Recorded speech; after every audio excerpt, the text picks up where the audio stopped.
Gideon Crow grabbed the boy by the collar and lifted him off his feet in front of the entire inn. "You think hiding behind a widow saves you?" he snarled, his bourbon-soaked breath fogging the cold air. "I own this valley. I own every badge, every judge, every road out of it, and I will take what belongs to me." The child didn't scream. He just looked at his mother with eyes that had already learned not to expect rescue. That's when a quiet man in the back of the room set down his coffee cup. Slowly, deliberately, and everything changed. If this story moves something in your chest, please subscribe to our channel and follow along until the very last word, because the best chapters are still coming. Hit that like button and drop your city or country in the comments. I want to see exactly how far this story has traveled. Now let's go back to where it all began. The storm came in from the northwest like it had a grudge. By the time the last wagon rolled into Ashridge Crossing, the temperature had dropped so fast that the mud on the main road cracked like old pottery, and the horses pulling the supply carts were blowing steam from their nostrils in thick white plumes that disappeared the second the wind caught them. Nobody wanted to be outside. The few souls still moving between the buildings had their coats pulled tight and their heads down, and they didn't look at each other. That was the first thing a stranger noticed about Ashridge Crossing, the way nobody looked at each other. Not out of rudeness, out of habit. When you lived under a certain kind of shadow long enough, you stopped making eye contact. It was safer that way. The Tilden Inn sat at the center of town like it sat at the center of everything, because in weather like this, it did. Every room was taken. Every table in the dining area was pushed close to the two iron stoves that ran along the eastern wall, and the air inside smelled of wet wool, wood smoke, boiled coffee, and something that might have been venison stew. The noise was the kind that came from too many people crammed into too little space, low conversations, the clink of tin cups, a baby crying somewhere near the back. Nobody noticed when the door opened the first time. Evelyn Mercer stepped inside, pulling her son by the hand, and for a moment neither of them moved. They just stood in the doorway with the wind screaming behind them, both of them breathing hard, both of them so cold their lips had gone pale. The boy, Noah, he was 8 years old but looked younger because hunger does that to a child, still had snowflakes caught in his eyelashes. He blinked them away and stared at the warm room like he had forgotten such things existed. Evelyn was 34, though she looked older than that now. She'd been a handsome woman once, the kind of woman who laughed easily and kept geraniums on the windowsill and knew the name of every horse on the ranch. 3 months of running had taken most of that away. Her coat was a man's coat, too big for her, patched at both elbows with different colored fabric. Her boots had been resoled with strips of leather cut from something else. Her hair was pinned up, but badly, half of it escaping around her face, and her hands, when she finally let go of Noah's hand and pressed them flat against her thighs, were red and cracked from the cold. She looked around the room once, quickly, the way a person looks when they're trying to figure out who the danger is before they identify who the help is. A man behind the counter, broad across the shoulders, balding, wearing a white apron that was no longer particularly white, glanced up at her. Clarence Tilden had run this inn for 19 years, and he'd learned to read the room the way some men read weather. He saw the coat. He saw the boy's boots, which were soaked through and leaving small, wet marks on his floorboards. He saw the way the woman held herself, straight-backed, chin up, like dignity was the only thing she had left and she was not going to put it down. He looked back at his counter. "Full up," he said. Evelyn walked to the counter anyway. "I'm not asking for a room," she said. Her voice was steady. Whatever she'd been through, she hadn't lost her voice. "Just a meal, for my son. Whatever you have." Tilden kept his eyes on the mug he was wiping. "Can't spare food for every drifter that walks in." "We are not—" She stopped. She pressed her lips together for a moment. "We have been traveling for 11 days. My son has not had a hot meal in—" "Ma'am." Tilden finally looked at her, and his expression wasn't cruel, just closed. "I got paying customers. I got my own supplies to manage. I can't be the charity of every person the storm blows through my door. I can pay." She reached into the inside pocket of that oversized coat and pulled out a small cloth pouch. She set it on the counter and Tilden could see, even without opening it, that it was nearly flat. "I have a little. Not much, but how much?" She told him. He shook his head, didn't even pick up the pouch. Evelyn stood very still for a moment. Then she picked the pouch back up, knotted it, and put it away. "Come on, sweetheart," she said quietly. Noah hadn't made a sound through any of this. He was leaning against his mother's hip, staring at the pot of stew that sat on the near stove, the steam rising off it in slow curls. He didn't reach for it. He didn't say anything. He just looked at it the way children look at things they've already decided they cannot have. They were almost to the door when a man at the table nearest the window cleared his throat. He was maybe 50, maybe a little older, with the kind of face that spends so much time in weather it eventually just becomes part of the weather. Deep lines around his eyes, a jaw like something carved out of the same rock the mountains were made of. He had a hat on the table beside him and a cup of coffee in his hand, and he'd been watching the whole exchange without moving or saying a word. His name was Silas Boone. Nobody in this particular inn knew that yet. He set down his coffee cup, slowly, with the kind of deliberateness that comes not from drama, but from a man who has learned not to waste motion. Then he stood up. He was tall, not dramatic tall, just genuinely tall in a way that meant he had to angle his shoulders slightly when he walked under low door frames. He crossed to the counter, reached into his coat, and put a small stack of coins on the wood. Tilden looked at the coins, looked at Silas. "What's this for?" "Whatever they want," Silas said. "Full meal, both of them. And coffee, if you've got it hot." The room had gone just slightly quieter. Not completely. It wasn't the kind of dramatic silence you'd get in a story that was trying too hard.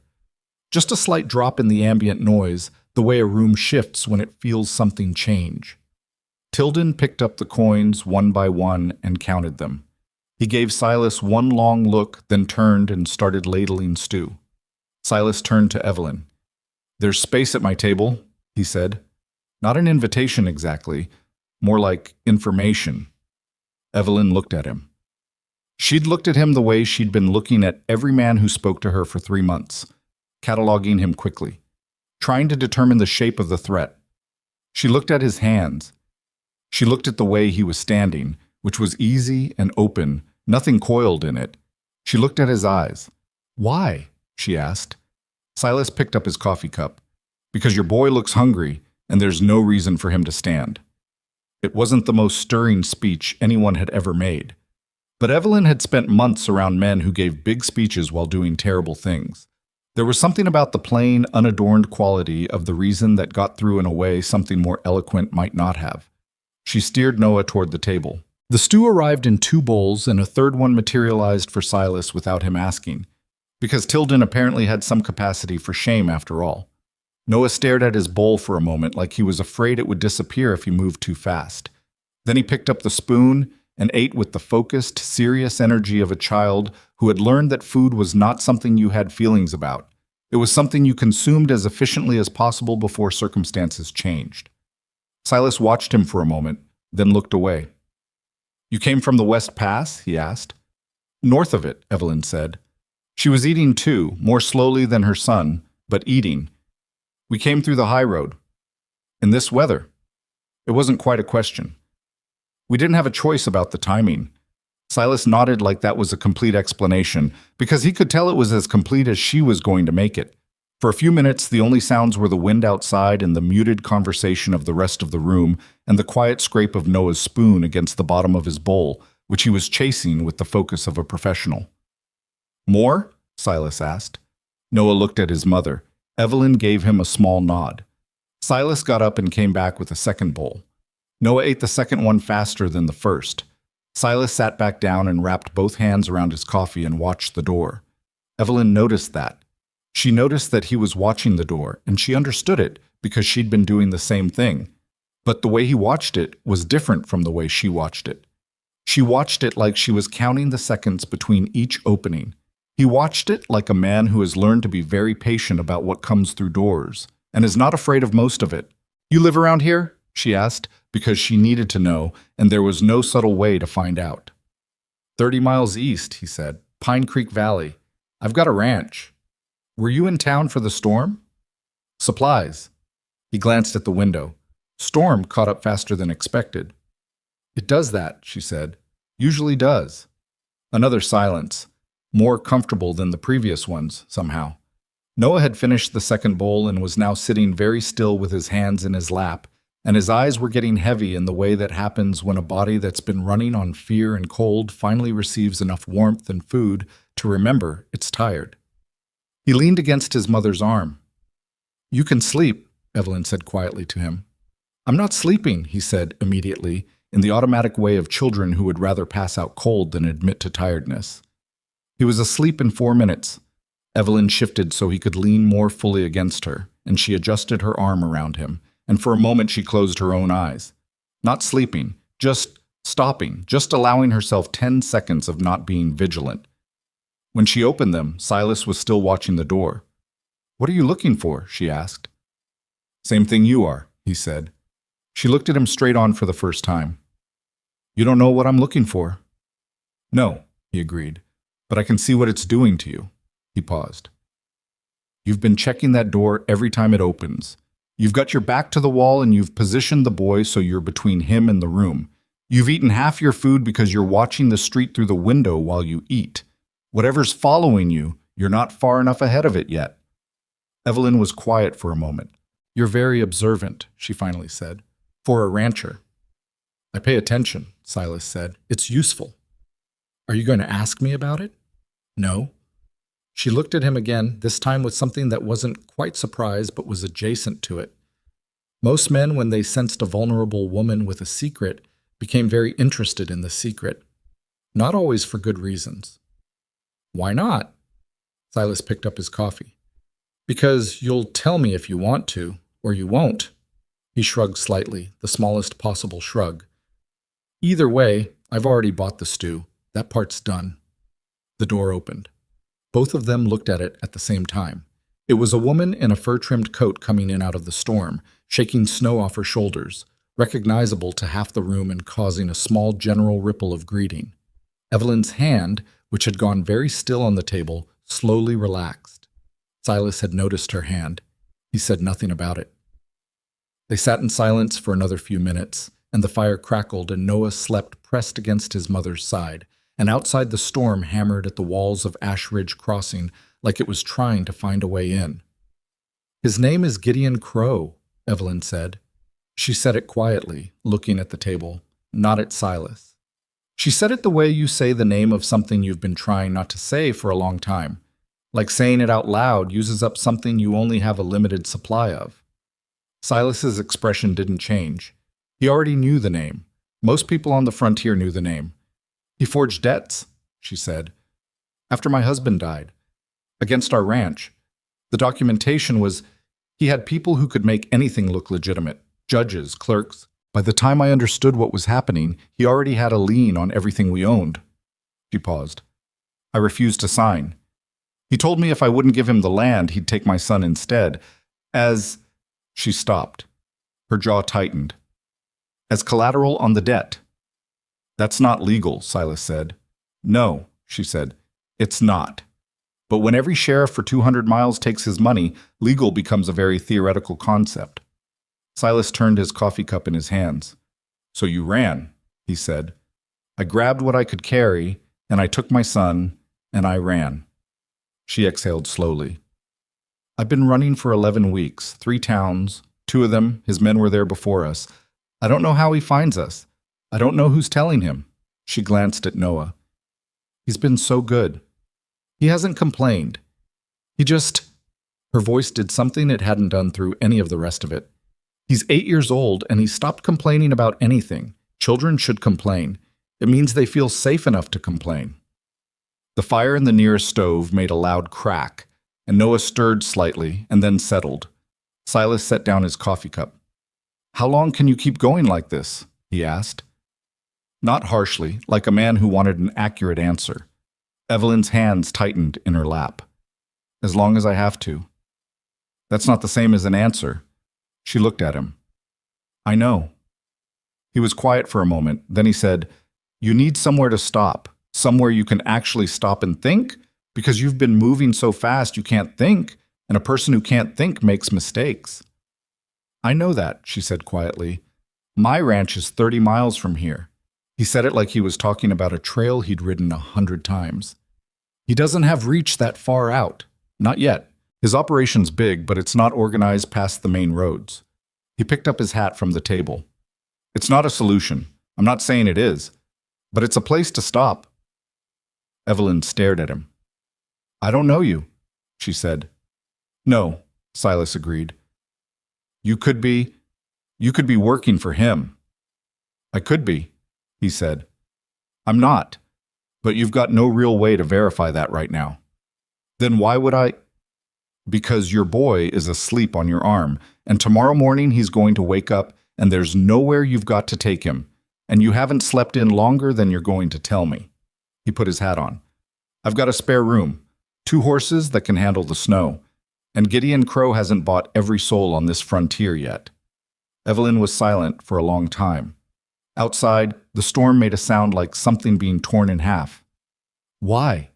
She finally said again. Same word as before, but she meant something different by it this time. Silas thought about that for a moment. I had a daughter, he said, and then he stopped. She'd have been about 10 now. He looked at the table. Some things you don't get to fix, some things you can't fix, but sometimes something's right in front of you, and you can fix it, and you should. He didn't say anything else. He didn't look at her while he said it, and he didn't look at her after. He just picked up his cup and found it empty and set it back down and looked at the window where the snow was coming sideways now, blurring the glass entirely white. Evelyn looked at her son sleeping, his mouth slightly open, his face, for the first time in weeks, completely unguarded. She made a decision. We'll need to leave early, she said, before the roads get worse. Silas nodded. I was thinking the same.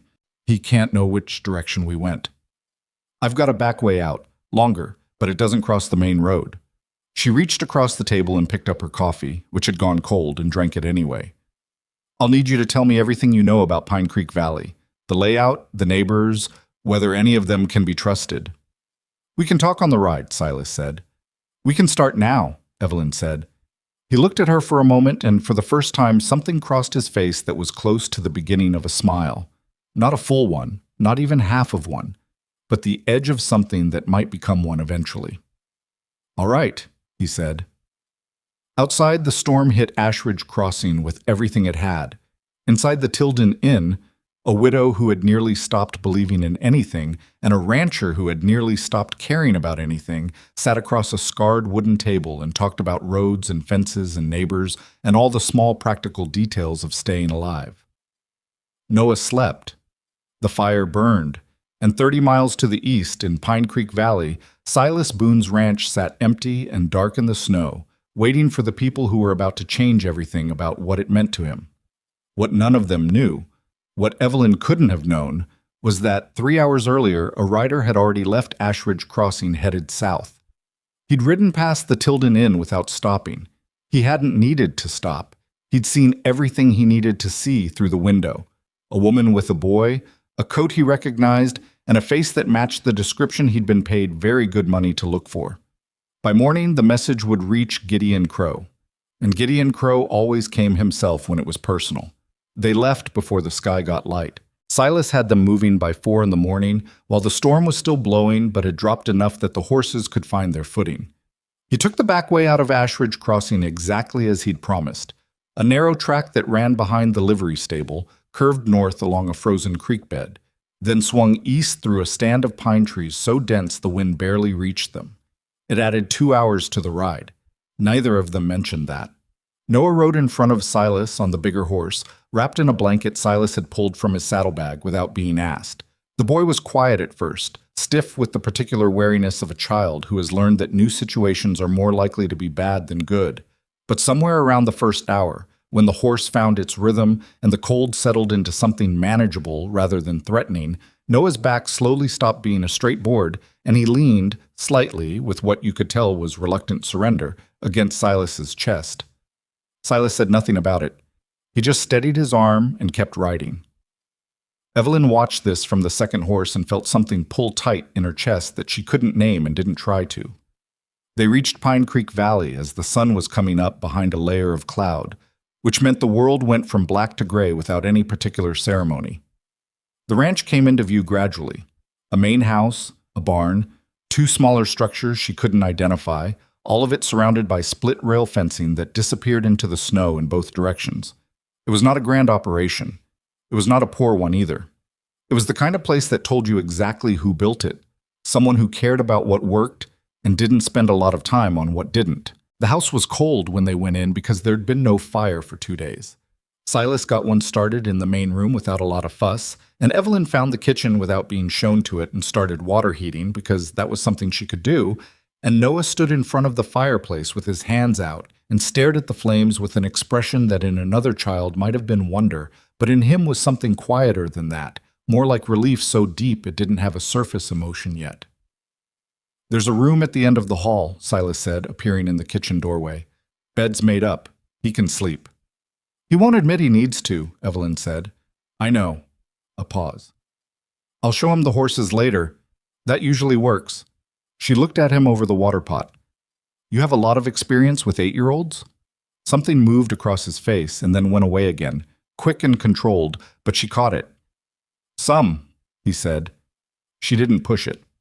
Noah did sleep eventually, after about 20 minutes of claiming he absolutely was not going to. He was out so completely and so fast that Evelyn stood in the doorway of the room and watched his chest rise and fall for a full minute before she could make herself walk away.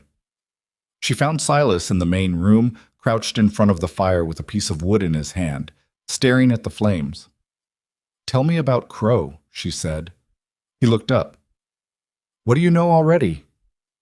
"I know he owns land from the Sorrel Fork all the way east to Dunnett County.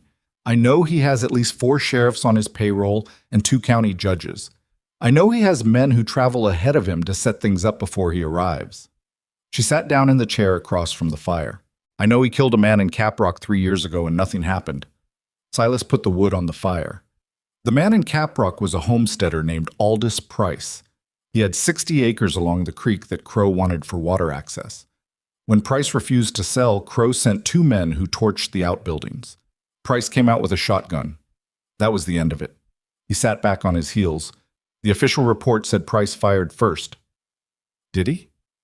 "The 2 men who were there said he did." Silas finally stood up. "There were no other witnesses." Evelyn's hands were folded in her lap. "And no one did anything." "His wife filed a complaint with the territorial office. They sat on it for 8 months and then lost the paperwork." "Of course they did." She looked at the fire. "How do you know all this?" "Because Aldous Price was my neighbor." Silas turned to look at her. "His wife is 3 miles down the valley, Martha Price. She still lives there with her 2 girls, and she's got a lien on the property that appeared 6 months after Aldous died, and she's been fighting it ever since." He paused. "She's losing." The fire popped. Somewhere in the back of the house, a shutter was loose and the wind found it, making a rhythmic banging sound that Silas didn't seem to notice because he'd presumably been listening to it for years. "He's coming for this valley next," Evelyn said. It wasn't a question. "Probably already started," Silas said. 2 families in the upper valley sold off last fall, faster than anyone expected, considering they'd been homesteading for a decade. Didn't say much about why. He moved to the window and looked out at the gray morning. "When people stop talking, usually it means someone's been talking to them first." Evelyn said nothing for a moment. Then, "He'll find out where we went." "Yes." "How long do you think we have?" He thought about it honestly. 2 days. Maybe 3 if the storm keeps the roads bad. 2 days. She absorbed that. "I want to see the documents I brought. The ones from the ranch.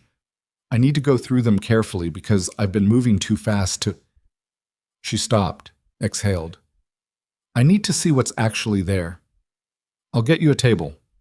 "Silas?" She waited until he looked at her. "I'm not going to pretend I'm not terrified, but I'm also not going to be a person who sits in a borrowed house waiting to be collected. Whatever we do here, I need to be part of making the decision." He held her gaze for a moment. "I wasn't planning on doing this any other way," he said. She believed him, which surprised her. They spent the rest of that first day being careful and quiet and useful in the way that people are when they're sharing a space that belongs to one of them and not the other. Silas fed the horses and checked the fencing and repaired a section of the barn door that had warped in the cold. Evelyn spread her documents across the kitchen table and went through them one by one with the methodical focus of a woman rebuilding a case from the inside out. Her husband, Robert Mercer, had been meticulous. There were original land surveys dated and signed by two different surveyors. There were deed records from the county seat. There was correspondence, letters between Robert and a lawyer in Fenwick City going back 6 years regarding a water rights dispute with a rancher to the south that had been settled in Robert's favor. There were tax receipts. There was a handwritten inventory of the property, signed and witnessed, dated 14 months before Robert died. And there was something else. It was at the bottom of the bundle, folded differently from everything else, on paper that was slightly thicker. She unfolded it slowly. It was a copy of the original deed for the Mercer Ranch. Not the official copy she'd gotten from the county clerk's office. She'd lost that when she ran. This was Robert's own copy, the one he'd kept in the locked box in his study, the one she'd grabbed almost by accident in the dark while Crow's men were already on the road. What made her breath stop was the date of the lien Crow had filed against the property. She looked at it for a long time. Then she called for Silas. He came in from outside, stomping snow off his boots in the doorway, and she held the paper out to him without saying anything. He crossed the room and took it and read it. His jaw tightened. "The lien is dated 4 months before Robert died," she said. "He claimed the debt originated while my husband was still alive. But Robert's letters—" She pulled 2 of them from the pile. Robert's letters from that same month reference a conversation with his lawyer about the property being completely unencumbered. He was planning to expand. He was looking at additional acreage to the north. She set the letters down flat. Gideon Crow backdated the lien. He fabricated a debt that predated my husband's death so he could file it in probate and make it look like a standing obligation. Silas set the paper down. "That's forgery. That's more than forgery. That's fraud on a probate estate." She looked at him steadily. "If these documents can be authenticated, Robert's letters, the original deed, the lien filing, then Crow's entire legal claim to my property falls apart." Silas was quiet for a moment, looking at the papers spread across the table. "He knows you have these," he said. "Yes. That's why he wants you, not just the land. He wants these papers." "Yes." He picked up the deed copy again and looked at it carefully. "We need someone who can authenticate this. A lawyer who isn't bought, or a territorial judge." "I've been trying to find one for 3 months," she said flatly. "I know one," Silas said. She looked up. "Theodore Marsh, he's in Fenwick City. He did some work for me 2 years ago on a grazing rights question. He's old and he's stubborn, and he doesn't like Gideon Crow, which I know because he said so to my face once in front of 4 witnesses." Silas set the paper down carefully. "Getting a message to him is the problem. Crow watches the mail roads. Is there another way? There's a man named Casper Holt who runs freight between here and Fenwick City. He doesn't use the main roads. He's got his own routes." Silas paused. "I don't know if he'd carry a message. He's careful about getting involved in things." "Everyone out here is careful about getting involved in things," Evelyn said, and there was no bitterness in it, just exhaustion, the kind that comes from learning the same lesson too many times. "I'll talk to him," Silas said. The second day passed in a strange, suspended quality. The storm had eased but not broken, and the world outside was white and silent and complete, and inside the ranch house the 3 of them moved around each other with a careful courtesy that wasn't uncomfortable but was not easy either. Noah came out of his shell by degrees. He spent an hour at the barn with Silas that afternoon, and when he came back and his cheeks were red from the cold, and he told his mother with great authority that the gray horse was named Pocket because it used to steal apples from Silas's coat pocket, and that this was very funny. "Is that true?" Evelyn asked Silas when Noah was out of earshot. "More or less," Silas said. She looked at him. "Did you name the horse Pocket before or after today?" He picked up his coffee. "I'm not going to answer that." For the first time in 11 weeks, Evelyn Mercer laughed. It came out rusty and short and surprised her enough that she pressed her hand over her mouth afterward, and Silas looked at her with that not-quite smile, and for one moment the weight of everything lifted just slightly. It came back the next morning. It came back because just after first light, Noah, who had gotten up earlier than either of the adults, came to the kitchen door and said, in a voice very carefully not panicked, "There are riders on the road." Silas was at the window in 3 strides. There were 4 of them. Coming from the west, moving at a deliberate pace that was not a hurry, but was not casual either. The horses were big and well fed, which told you who was paying for them. One of the riders had a coat with a distinctive dark stripe along the collar. Silas had seen that coat twice before, both times in the company of Gideon Crow. "How?" Evelyn said from behind him. Her voice was absolutely flat. "We took the back road. We left before dawn." "How?" "Someone at the inn." Silas stepped back from the window. "The innkeeper, maybe. Or someone who saw us leave." He was already moving, pulling his coat from the hook by the door. "It doesn't matter how right now. What do we do?" "You and Noah go to the back room and you stay there and you don't come out regardless of what you hear. Take the documents." "Silas, Evelyn." He stopped and turned and looked at her directly. "I am not going to let them take you, but I need to know you're not in the room when they come through the door." She held his gaze for a fraction of a second. Then she grabbed Noah's hand and the bundle of papers from the table and moved. Silas walked to the front door and opened it and stepped outside into the cold. The 4 riders stopped at the fence line.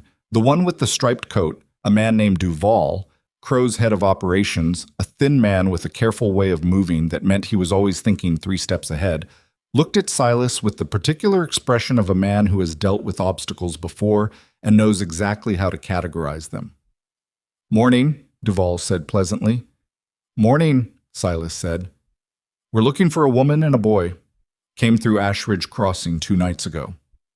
Duval's tone was the tone of a man asking about nothing more important than lost livestock. "Word is they came this way." "Lots of people move east when the storm breaks," Silas said. "I wouldn't know everyone who passes by." Duval looked at him for a moment. Then his eyes moved to the house, to the windows, to the 2 sets of tracks in the snow between the house and the barn that were slightly too small to be Silas's alone. "Mr. Boone," Duval said, and the use of his name was deliberate, a demonstration that they knew who he was before they arrived. "We're not here to cause you trouble. Mr. Crow just wants what's owed to him. The woman has his property. You understand how that is." "I understand that's what you're saying," Silas said. "You do well not to get in the middle of a business matter." "I'm standing on my own property," Silas said. "I'm not in the middle of anything." Duval's pleasant expression didn't change, but something behind it did. "We'll need to search the house." "You won't," Silas said. Brief silence. "Mr. Boone, you don't have a warrant. You don't have a badge. You don't have any legal authority to search anything on my land." Silas stood very still in the cold morning air. "You're 4 men on horses who haven't been invited past my fence. That's all you are." Duval looked at him with a kind of professional assessment. He was calculating, which Silas could see. 4 men against 1. The woman was clearly here. The tracks made that obvious. The question was whether the math was worth it.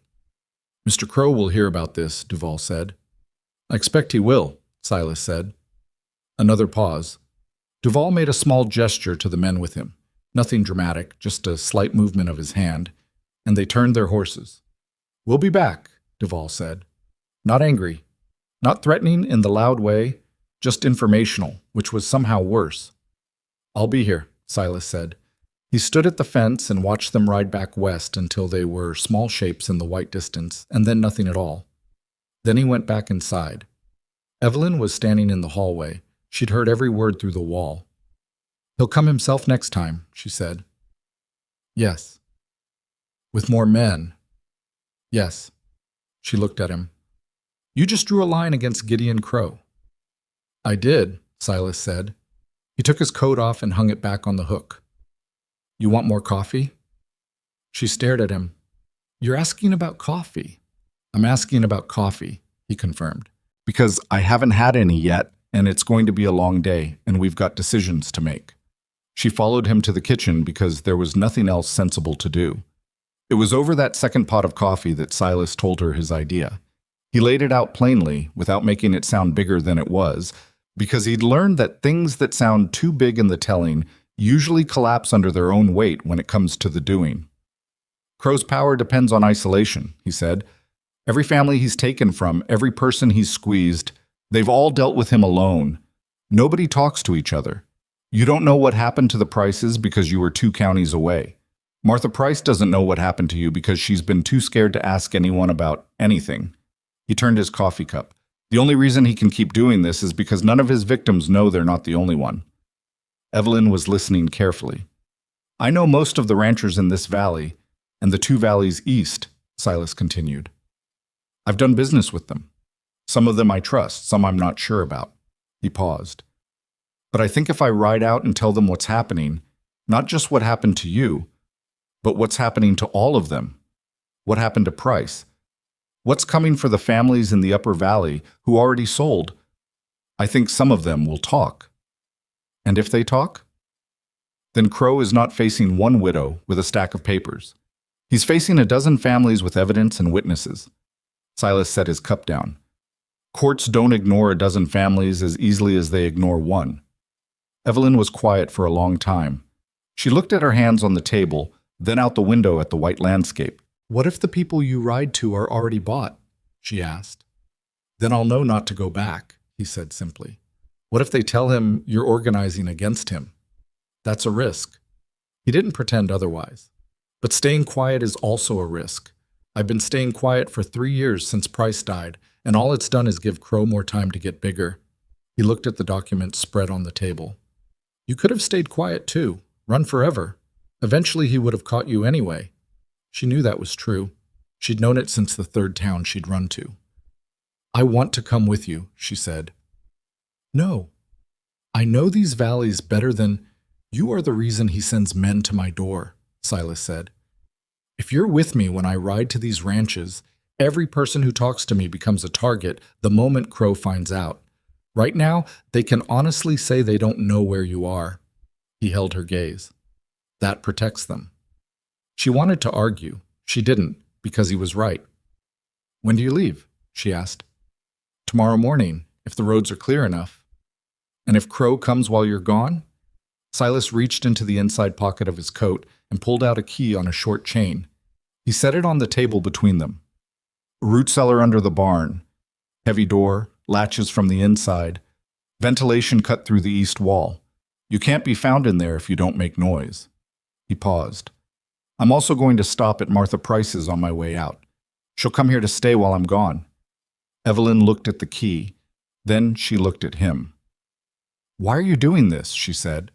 Not the same way she'd asked it the first time, in the inn. That time she was asking about the stew. This time she was asking about something that had no clean edges, something that had grown overnight into something neither of them had entirely planned. Silas was quiet for a moment. Because I've been watching the wrong thing happen for 3 years, he said finally. And I got tired of watching. He picked up his cup. And because someone has to go first. That's always the problem, isn't it? Everyone's waiting for someone to go first. She thought about Robert, who had not been the kind of man to go first, who had been careful and methodical, and who had died anyway in his bed with a fever, not knowing that everything he'd built was already being stolen from him by paperwork he never saw. She thought about Noah asking her once, in a town she couldn't remember the name of anymore, whether they were ever going to stop running. She'd said yes. She hadn't believed it when she said it. I need you to take a copy of these documents with you, she said. When you ride out, keep them separate from the originals. If something happens to me, nothing's gonna... Silas. She said his name the way you say someone's name when you need them to stop and hear you. I know you mean that.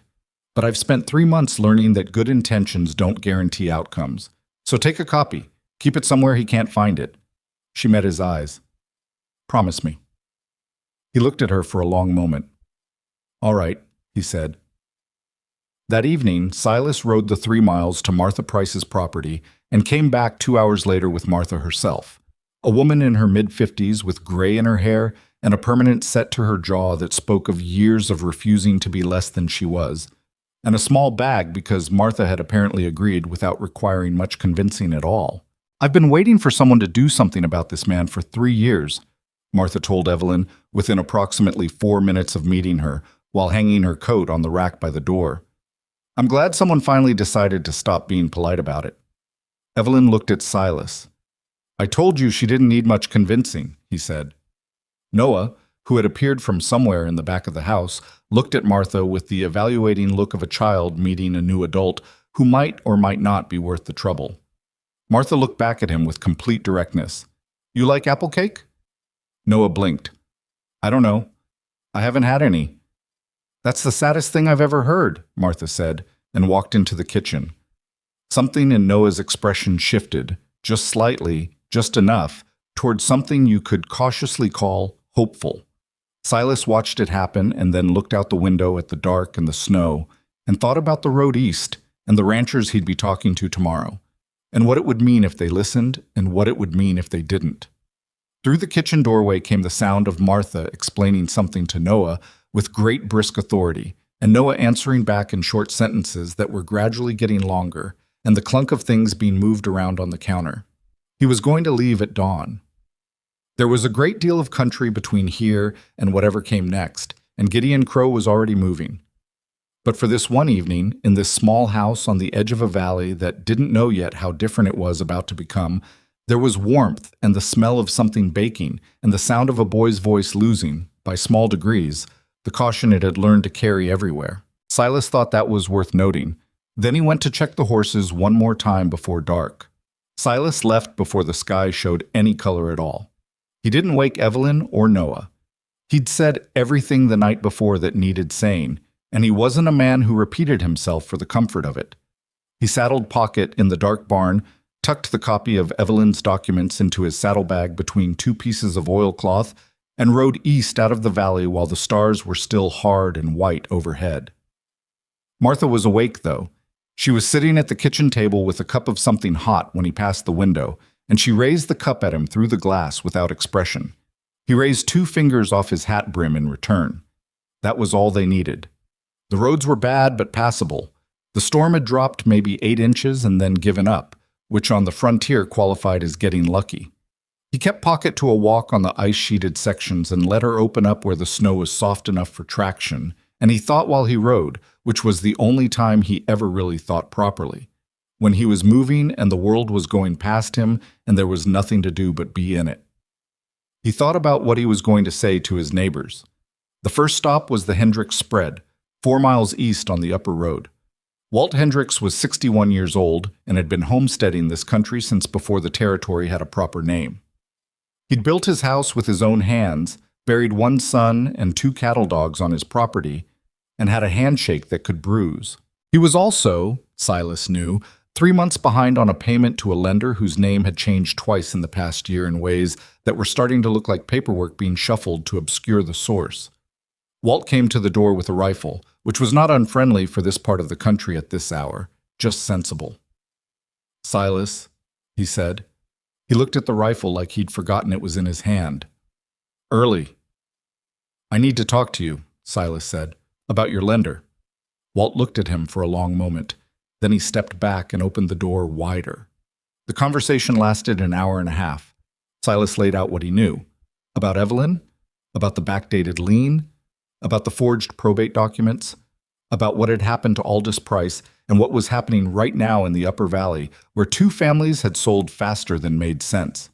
He spread the copies of Evelyn's documents on Walt's kitchen table and let the man read them himself without steering him toward any particular conclusion.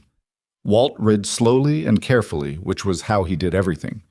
When he was done, he sat back in his chair and looked at the ceiling for a while. "My lender," Walt said. "His name is Carver. I've never met him in person. Always through a man who comes out quarterly." "What's the man's name?" "Goes by Fenner." Walt looked at Silas. "Thin fellow, careful with his hands." Silas thought about Duval and the way he moved. "Does Fenner wear a coat with a dark stripe on the collar?" Walt's expression shifted in a way that confirmed it without him saying a word. "Walt," Silas said, "your lender is Gideon Crow." The old man was quiet for a long time. When he spoke, his voice was level, but the level was work. "I've got 3 more payments. And when you make them, what happens?" "Loan satisfied." "Or the terms change," Silas said, "or a fee appears, or the records show a discrepancy that just happens to put you in default." He kept his voice even because this wasn't about convincing Walt of something. It was about giving the man room to arrive at what he probably already knew. "He doesn't want your money, Walt. He wants your land. The money is just how he introduces himself. Walt picked up one of the documents, set it back down. What do you want from me? I want you to talk to the Garfield family in the eastern section. Tell them what you know about Fenner. Find out what their situation is. Silas stood and picked up his hat. I'm writing to 6 other ranches today. By the end of the week, I want everyone in this valley to understand they're not dealing with their own problem. They're all dealing with the same problem. And then what? Walt asked. Then we figure out what to do about it together, Silas said. I can't promise you what that looks like, but I know what doing nothing looks like, and we've been watching that for 3 years. Walt stood, and his joints made sounds that joints make after 61 years of frontier living. He looked at Silas steadily. All right, he said. I'll talk to the Garfields. That was the first one. The second ranch belonged to a couple named Sutherland, Dennis, and Ruth, who'd been in Pine Creek Valley for 8 years and who had a daughter in school in Ashridge Crossing and a son working a mining operation 2 counties north. Dennis Sutherland listened to Silas with his arms crossed and his face closed for most of the conversation, which Silas had expected. Dennis was a man who didn't like surprises and liked even less the feeling of having been outmaneuvered without knowing it. Ruth was different. Ruth asked questions. This woman, Mrs. Mercer, she's still at your place? Yes. With her boy? Yes. Ruth looked at her husband. Dennis's arms were still crossed. We had a man come through in October, Ruth said. He wanted to talk to Dennis about some grazing rights on the eastern fence line. Said he represented a holding company looking at land in the valley. Asked a lot of questions about who owned what and what the debt situations were like. She paused. We thought he was just prospecting, I suppose, looking for buying opportunities. Do you remember his name? Silas asked. He gave us a card. Ruth went to a shelf near the kitchen door and came back with a small white card. She handed it to Silas. The card said, R. Fenner, Land Acquisition, Crow Holdings. Silas handed it back to her. Keep that, he said. Don't lose it. Ruth looked at the card like she was seeing it for the first time with different eyes. He was mapping us, she said. It wasn't a question. He was mapping the whole valley, Silas said. Dennis uncrossed his arms. It was a small movement, but it meant something. What do you need from us? The third ranch, the fourth. A widower named Clement Bauer who'd been fighting a boundary dispute for 2 years with a company whose name he'd never been able to trace to an actual person. A young family, the Nolans, just 5 years on their land, who'd been approached twice about selling and had twice refused, and who had found, 2 months ago, that their water access from the upper creek had been partially blocked by a new fence line that had appeared on the far side without explanation or notice. At each place, Silas did the same thing. He laid out what he knew. He let people read the documents. He asked questions and listened to the answers and connected the threads that were there to be connected, and he watched the same expression cross face after face, the particular expression of someone who has been carrying a private fear for a long time and has just discovered that the fear has a name and a shape and that other people know it too. By mid-afternoon, he had reached the far eastern edge of the valley, a ranch called the Double Pine, run by a man named Harold Geist, who was 73 years old and had a memory like a steel trap and no patience whatsoever for people who wasted his time. Harold did not offer coffee. He stood in his doorway and listened to Silas for 10 minutes without a word, and then held out his hand and said, "Let me see the documents." He read them in 4 minutes, which was faster than anyone else had managed. "The lien is dated the 2nd of March, Harold said. "I know that date because I was in the county seat that week. I had business at the clerk's office." He looked at Silas with pale blue eyes that had seen 73 winters and did not find them impressive anymore. "The clerk on duty that week was a man named Patterson. He's been there for years, honest man. If this lien was filed on that date, Patterson would have processed it." "What are you saying?" "I'm saying Patterson would remember it," Harold said, "and if he doesn't remember it, then it wasn't filed on that date, which means someone added it to the record afterward." He gave the documents back to Silas. "Which means you don't just have evidence of backdating. You have evidence of someone accessing and altering official county records. That's a different order of crime." Silas stood very still for a moment. "Would Patterson talk to a lawyer?" he asked. "Theodore Marsh," Harold said, because Harold apparently knew everyone and everything and simply chose not to share this information unless pressed. "Yes. Patterson and Marsh have been friends for 40 years. If Marsh came to him with these documents, Patterson would talk. Silas looked at the old man. You knew about Marsh. I know about most things, Harold said without particular pride. I've been watching Crow move pieces around this board for 6 years. I've been waiting for someone to start moving back. He studied Silas with those pale eyes. What took you so long? Silas didn't have a clean answer for that. I wasn't ready, he said. Harold considered this. Fair enough, he said finally. Come inside. I'll make coffee after all. It was the longest conversation of the day. Harold Geist had not been idle in his observation. He had names, dates, amounts. He knew which county officials had received payments from Crow's operation and approximately when. He knew which judges had presided over disputed land cases and ruled consistently in Crow's favor. He had, in a locked box under his bed, 4 years of notes written in a handwriting so small it required close attention to read, documenting conversations, decisions, unexplained outcomes. He set the box on the table between them. I didn't know what to do with this, Harold said. He sounded for the first time like a man who was actually 73. I'm one man, one very old man. What I had thought was that eventually someone would come along who could use it. He looked at the box. Took longer than I expected. Silas looked at the box and then at Harold. Can I take copies? You can take the originals, Harold said. I've made copies. They're in 3 different locations that I'm not going to tell you about. He almost smiled. In case things go badly. Silas rode back toward Pine Creek Valley in the late afternoon with his saddlebag significantly heavier than it had been that morning. The sun was going down in the way it does in deep winter, without ceremony, just a shift from gray to darker gray and then dark, and Pocket picked her way along the road with the careful attention of a horse who has done this before and knows what ice sounds like underfoot. He was 3 miles from home when he heard the riders.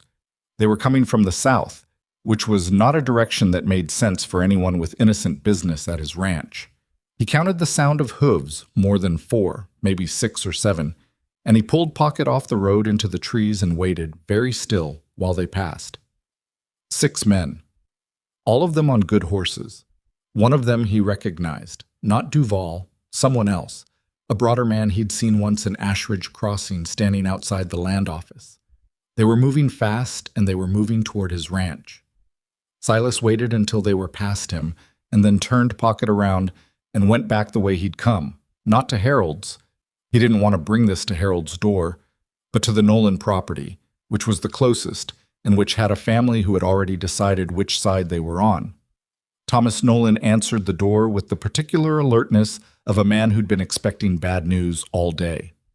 6 men just passed on the south road, Silas said, heading to my ranch. Thomas called back into the house, something short and decisive, and his wife appeared at his shoulder. Sarah Nolan was 29 and had the no-nonsense efficiency of someone who'd been managing a frontier property since she was 23. She looked at Silas and then at Thomas and said, How many? 6, Silas said. You've got people there, Thomas said to Silas. It wasn't a question.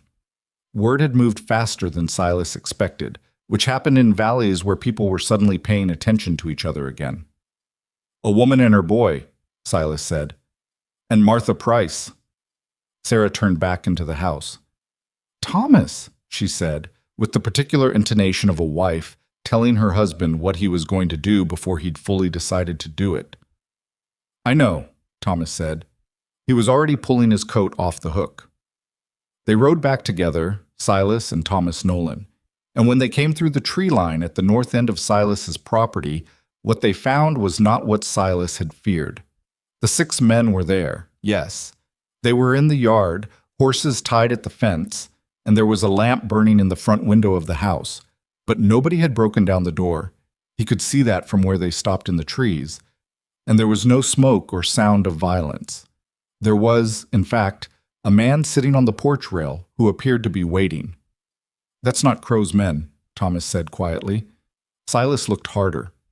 The horses were right, working horses, not the expensive animals that Crow's operation ran. And the men were standing loose, not in the controlled formation that a paid enforcement unit maintained. One of them saw the 2 riders at the tree line and raised a hand. Walt Hendricks's hand. Silas recognized the way he raised it, flat-palmed, deliberate. Silas let out a breath he had not been aware he was holding. They rode in. Walt had brought 4 men with him, Dennis Sutherland and Clement Bauer, and 2 men Silas didn't know well, neighbors from the valley's northern edge who'd apparently heard through Dennis that something was happening and wanted to hear it themselves. The man sitting on the rail was Bauer's nephew, who'd ridden over from 2 valleys east because Bauer had sent word. They all ended up in Silas's main room, which was not large enough for this many people, but managed it the way rooms do when nobody complains.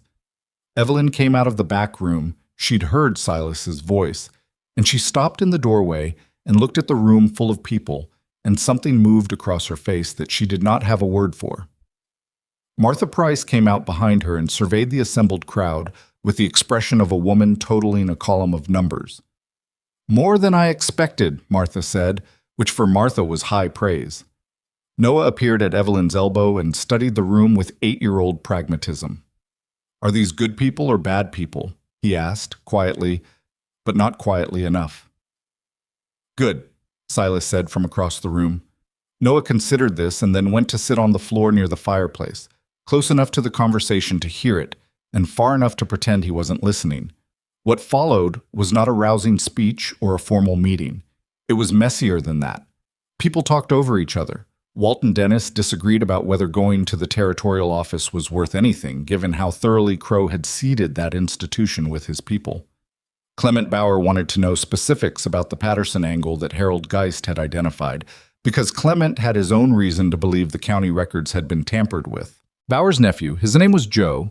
He was young, maybe 25, with the kind of anger that comes from watching something unfair happen too many times, kept circling back to the question of what they were actually going to do, as opposed to what they were going to know.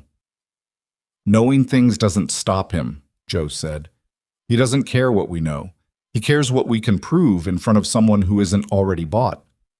"That's exactly right," Evelyn said. The room shifted slightly.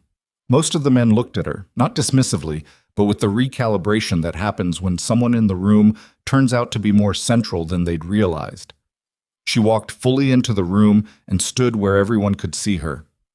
"My husband kept records going back 9 years, she said. "Original surveys, deed copies, correspondence with a lawyer in Fenwick City. I have a document that proves the lien Crow filed against our property was backdated, filed after my husband died but dated to before his death, to make it look like a standing debt." She paused. "And based on what Silas learned today, there may be someone at the county clerk's office who can confirm the filing was entered into the records after the fact, which means we're not talking about fraud on one estate. We're talking about tampering with official county records. That's a crime that the territorial court has to take seriously, regardless of how many local judges Crow has bought." Silence. Not the uncomfortable kind. The kind that happens when a room of people is thinking at the same time. "Theodore Marsh," Walt said. "Yes," Silas said. "I've sent a message through Casper Holt. I don't know yet if Marsh will come." "He'll come," said a voice from the doorway. Everyone turned.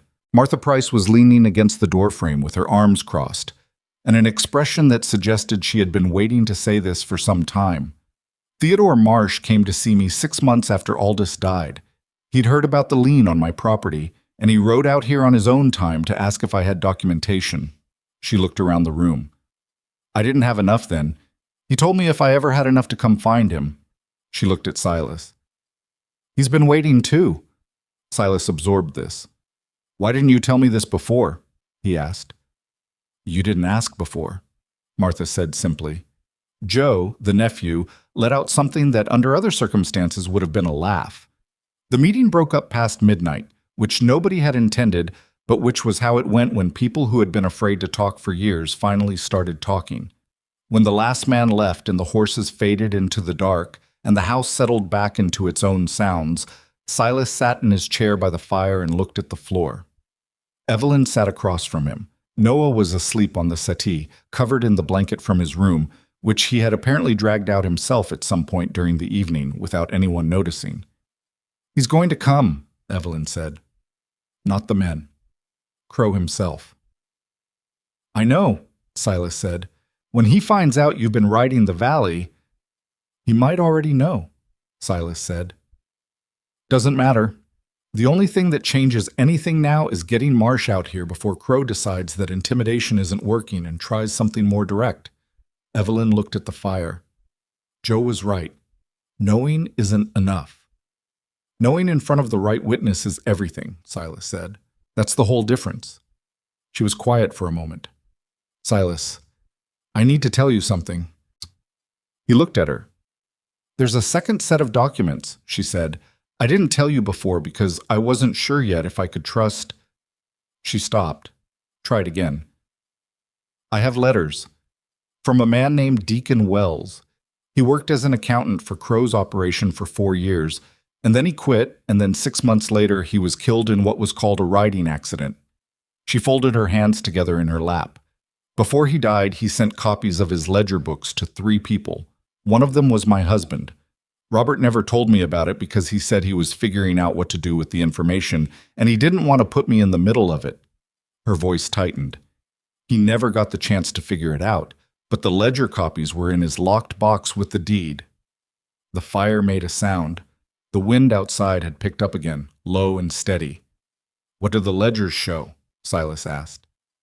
Payments, Evelyn said, to specific individuals, dated, named, amounts, 3 judges, 2 sheriffs, a county clerk named Patterson.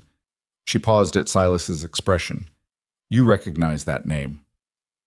Harold Geist mentioned him today, Silas said carefully, as someone who might be able to help. Evelyn closed her eyes briefly. When she opened them, she looked steadier than she had a right to. The ledger shows Patterson received payments from Crow's operation in the spring of the year the lien was filed. She let that land. He might be honest. He might have refused the money, or not understood what he was part of. Or he might be the person who added the backdated lien to the records. We won't know until Marsh talks to him, Silas said. And if Patterson is Crow's? She said. If Marsh goes to him and it gets back to Crow before we're ready, then we find another route. Silas looked at her directly. Evelyn, we have the ledger. We have your deed documents. We have Harold's notes and the Fenner card from Ruth Sutherland, and 6 families willing to stand in front of a court and say what was done to them. We have more than we had 2 days ago. We have more than we had this morning. He paused. That doesn't mean it's enough, but it's more. She looked at him with an expression he was starting to learn, the one that meant she was deciding how much of something to let herself feel.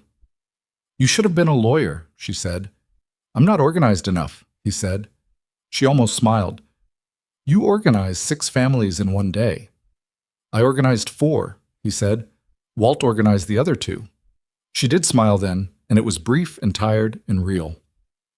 From the settee, Noah made a small sound and shifted in his sleep, pulling the blanket tighter. Evelyn looked at him, and the smile changed into something else. Something that was not a smile at all, but was not sadness either. More like the specific tenderness of a person looking at the one thing in their life they would not negotiate about under any circumstances. He asked me something today, she said quietly, while you were gone. He asked if we lived here now. Silas was very still. What did you tell him? I told him I didn't know yet. She looked at Silas. He said okay, and then he went back to whatever he was doing. She shook her head slightly. 8 years old, and he said okay. He trusts you, Silas said, to figure it out. That's a significant amount of trust for someone who hasn't had a lot to eat recently and hasn't slept in his own bed for 3 months, Evelyn said. Kids are like that, Silas said. Sometimes the smaller they are, the more they trust. He paused. Sometimes. He was thinking about the daughter he'd mentioned once, in the inn, and not explained further. Evelyn knew this. She did not ask. Some things belonged to the person carrying them, and you only took them if they were handed to you. She stood. I'm going to sleep. Good idea. She stopped in the doorway. Silas, the message to Marsh, when do you think we'll hear back? Holt's fast, Silas said. 3 days, maybe 4. If Marsh comes himself, a week. He looked at her. We need to be ready for Crow before that. I know, she said. Get some sleep anyway. She went down the hall. He heard the door close. He sat for a while longer in the main room, alone except for the sleeping boy and the fire. And he looked at the ceiling and thought about 6 families who had spent years being afraid in private, and how quickly fear changed its character when it met company. He thought about Harold's box of notes. He thought about Ruth Sutherland looking at Fenner's card like she was seeing it properly for the first time. He thought about what Joe the nephew had said. Knowing things doesn't stop him. He thought, no. But people who know things and are willing to stand up and say so, that's a different matter entirely.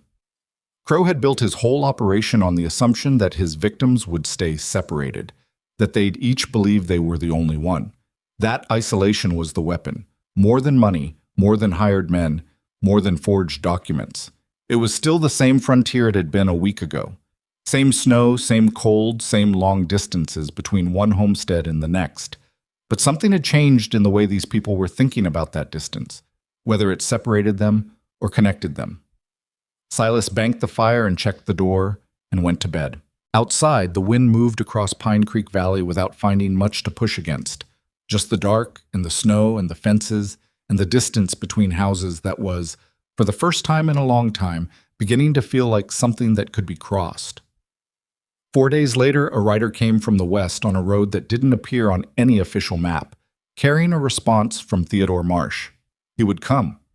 He was bringing a colleague from the territorial bar. He asked that the documents be kept secure and the witnesses be ready to make formal statements. And he asked, in the careful phrasing of a lawyer who had learned to assume his letters might be read by the wrong people, whether the individual who had initiated contact was prepared for the response this would generate from the interested party. Silas read the letter twice, standing in his yard in the cold. Then he went inside and told Evelyn. She read it herself and set it on the table and sat down. He means Crow will come hard when he finds out, she said. Yes, Silas said. She sat with her hands flat on the table looking at the letter. We need to tell the others, the families. I'm riding out this afternoon. I'm coming with you, she said. He started to say no. She looked at him with an expression that was not argumentative. It was simply clear. They need to see me, she said. They need to understand what this is actually about. I can't be the person being protected in the back room. I need to be in the room. She paused. And you know I'm right. He did know. He got his coat. They rode out together that afternoon, Silas and Evelyn, and it was the first time she'd been on a horse in 11 weeks that wasn't running from something. It felt different, not better exactly. The cold was the same cold, the road was the same frozen track, and the weight of what was coming hadn't changed. But the direction had. They were moving towards something instead of away from it, and that distinction turned out to matter more than she'd expected. Noah stayed at the ranch with Martha, which he accepted with less resistance than Evelyn anticipated.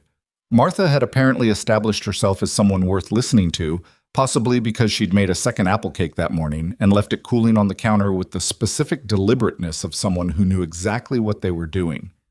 They went to the Sutherland place first, then Clement Bauer, then Walt Hendricks, and at each stop Silas let Evelyn talk. She'd been right about that. They needed to see her. They needed to understand that the woman Crow had been hunting across 3 counties for 11 weeks was not a victim in the way that word usually sat.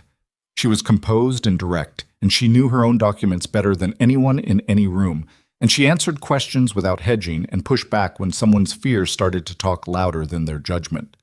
At Walt's kitchen table, one of the men Silas didn't know well, a rancher named Cord from the northern edge, who'd been quiet through most of the previous meeting, said, even if Marsh comes and we get statements made, Crow's going to know it's happening before it's done. He'll move against someone. He'll try to make an example. Probably, Evelyn said. Cord looked at her. That doesn't worry you? It terrifies me, she said. But the question isn't whether I'm afraid. The question is whether being afraid is a good enough reason to let him keep doing this. She paused. I've been afraid for 11 weeks. I've been running for 11 weeks. He found me anyway. Being afraid didn't protect me. The only thing that's changed anything is being here, in this room, with all of you. Cord was quiet for a moment. Then he looked at Silas. All right, he said. I'm in. The ride back was quieter than the ride out. The sun was going down by the time they cleared the last fence line before Silas's property, and the sky in the west had gone a deep bruised color that meant more weather coming. Evelyn rode beside Silas with her coat pulled up around her ears and her eyes on the road, thinking about things she didn't say. Silas let her think. About a mile from the ranch, she said, "How long do you think before Crow knows about Marsh?" "He might already know," Silas said. "His operation is wide. I don't know who Holt talks to." "Then we're working on borrowed time." "We've been working on borrowed time since the inn," Silas said. She looked at him sideways. "That's not reassuring." "Wasn't meant to be," he said. "It's just true." Theodore Marsh arrived 6 days later. He came in a wagon, which was unexpected. A lawyer of his reputation traveling in a plain freight wagon with 2 horses and 1 companion. The companion was a younger man named Avery Cole, who turned out to be not just a lawyer but a former clerk of the territorial court who had left that position under circumstances he described as a difference of professional opinion, and which Marsh described, with the bluntness of a man past 70, as Avery refusing to sign off on a ruling he knew was corrupt. Marsh himself was not what Evelyn had imagined from Silas's description. He was short and thick through the shoulders, and he had a white beard that he'd apparently given up trying to keep neat. He walked with a cane that he seemed to use more as a pointing device than a mobility aid. He came through Silas's front door and looked around the room, at Evelyn, at the documents spread across the table, at Martha Price, who was sitting in the corner with her arms folded, and said, "Good. More than I expected. Let's get started." He worked fast. The next 2 days had a quality unlike anything that had come before, a kind of concentrated, purposeful urgency that felt like the opposite of running. Marsh and Cole went through every document with meticulous attention. They cross-referenced dates. They identified specific inconsistencies in the lien filing that, as Harold Geist had predicted, pointed directly to post-entry alteration of county records. They took formal statements from Evelyn, from Martha, and from each of the ranchers who came to Silas's property over those 2 days in a steady stream that Evelyn suspected had been coordinated by Walt Hendricks, because the timing was too precise to be accidental. Avery Cole wrote everything in a precise hand that filled page after page of the ledger books he'd brought with him, and when he wasn't writing, he was asking questions with the careful neutrality of someone trained to find the truth in the space between what people said and what they meant. Harold Geist came on the 2nd day, which Marsh apparently hadn't expected. "Harold," Marsh said, and there was something in the way he said the old man's name, a weight to it. "Theodore," Harold said. He sat down across from Marsh and put his hands on the table. "I've been waiting for you to show up out here for 3 years. I didn't have enough to work with 3 years ago. You have enough now?" Marsh looked at the stacks of documents and statements and ledger copies arranged across every available surface of Silas's main room.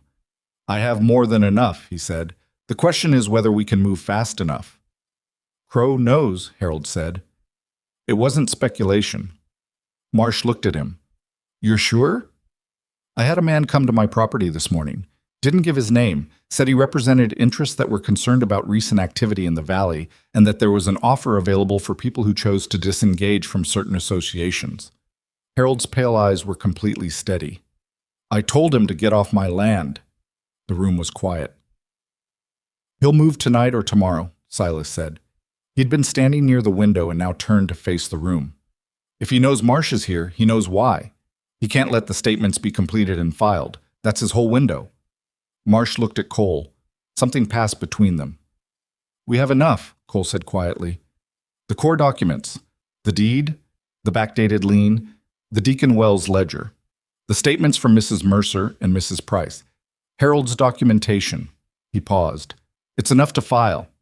If we file tonight—" "The nearest telegraph is in Ashridge Crossing," Marsh said, "and Crow has eyes on that office."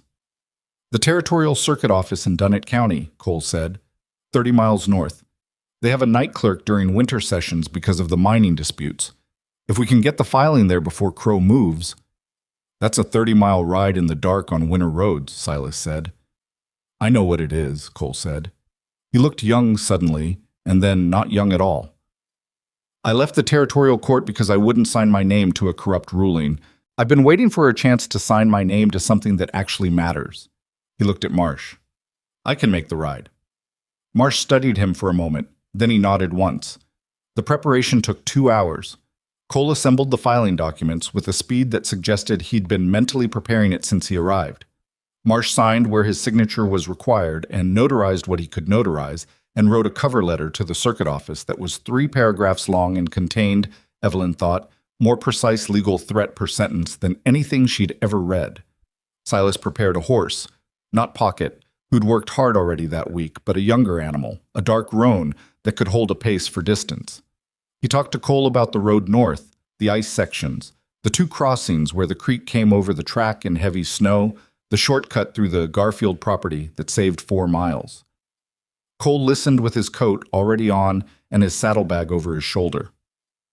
"One more thing," Evelyn said. She went to the back room and came back with a separate envelope, sealed. She held it out to Cole. "What is this?" he asked. "A letter addressed to the editor of the Fenwick City Territorial Gazette," she said. "It describes everything, the forged documents, the pattern of fraud, the families affected, the evidence being filed tonight." She kept her eyes on him. "If the filing reaches Dunnet County safely and Marsh and his colleague are still able to practice law in a week, then the letter stays sealed and we let the court process work." She paused. "If something happens to the filing or to Marsh, or if Crow manages to suppress this through channels we haven't anticipated, then that letter goes to the paper." Cole looked at the envelope and then at Marsh. "The press is a blunt instrument," Marsh said, which was not the same as saying no. "So is Gideon Crow," Evelyn said. Cole took the envelope and put it in his inside coat pocket. He looked at Evelyn for a moment with an expression that was not pity and not admiration exactly, more like recognition, the look of someone who has met a person operating at the full extent of their capability and understands what that costs. "I'll ride carefully," he said. "Ride fast," she said. "Carefully after that." He left. The house was very quiet after the sound of the horse faded. Martha had put Noah to bed an hour ago, and the boy, who had absorbed the tension of the last 2 days with the particular sensitivity of a child who has learned to read rooms by the way adults hold their bodies, had gone without argument, which told Evelyn more than he probably intended. Marsh sat by the fire with a cup of coffee that was going cold and looked at his own hands. "The filing is strong," he said. It was directed at Evelyn. "I want you to know that. If it reaches Dunnet County, Crow's legal position on your property collapses. The backdating alone invalidates the lien.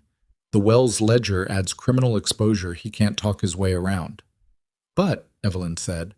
Marsh looked at her. "Courts take time.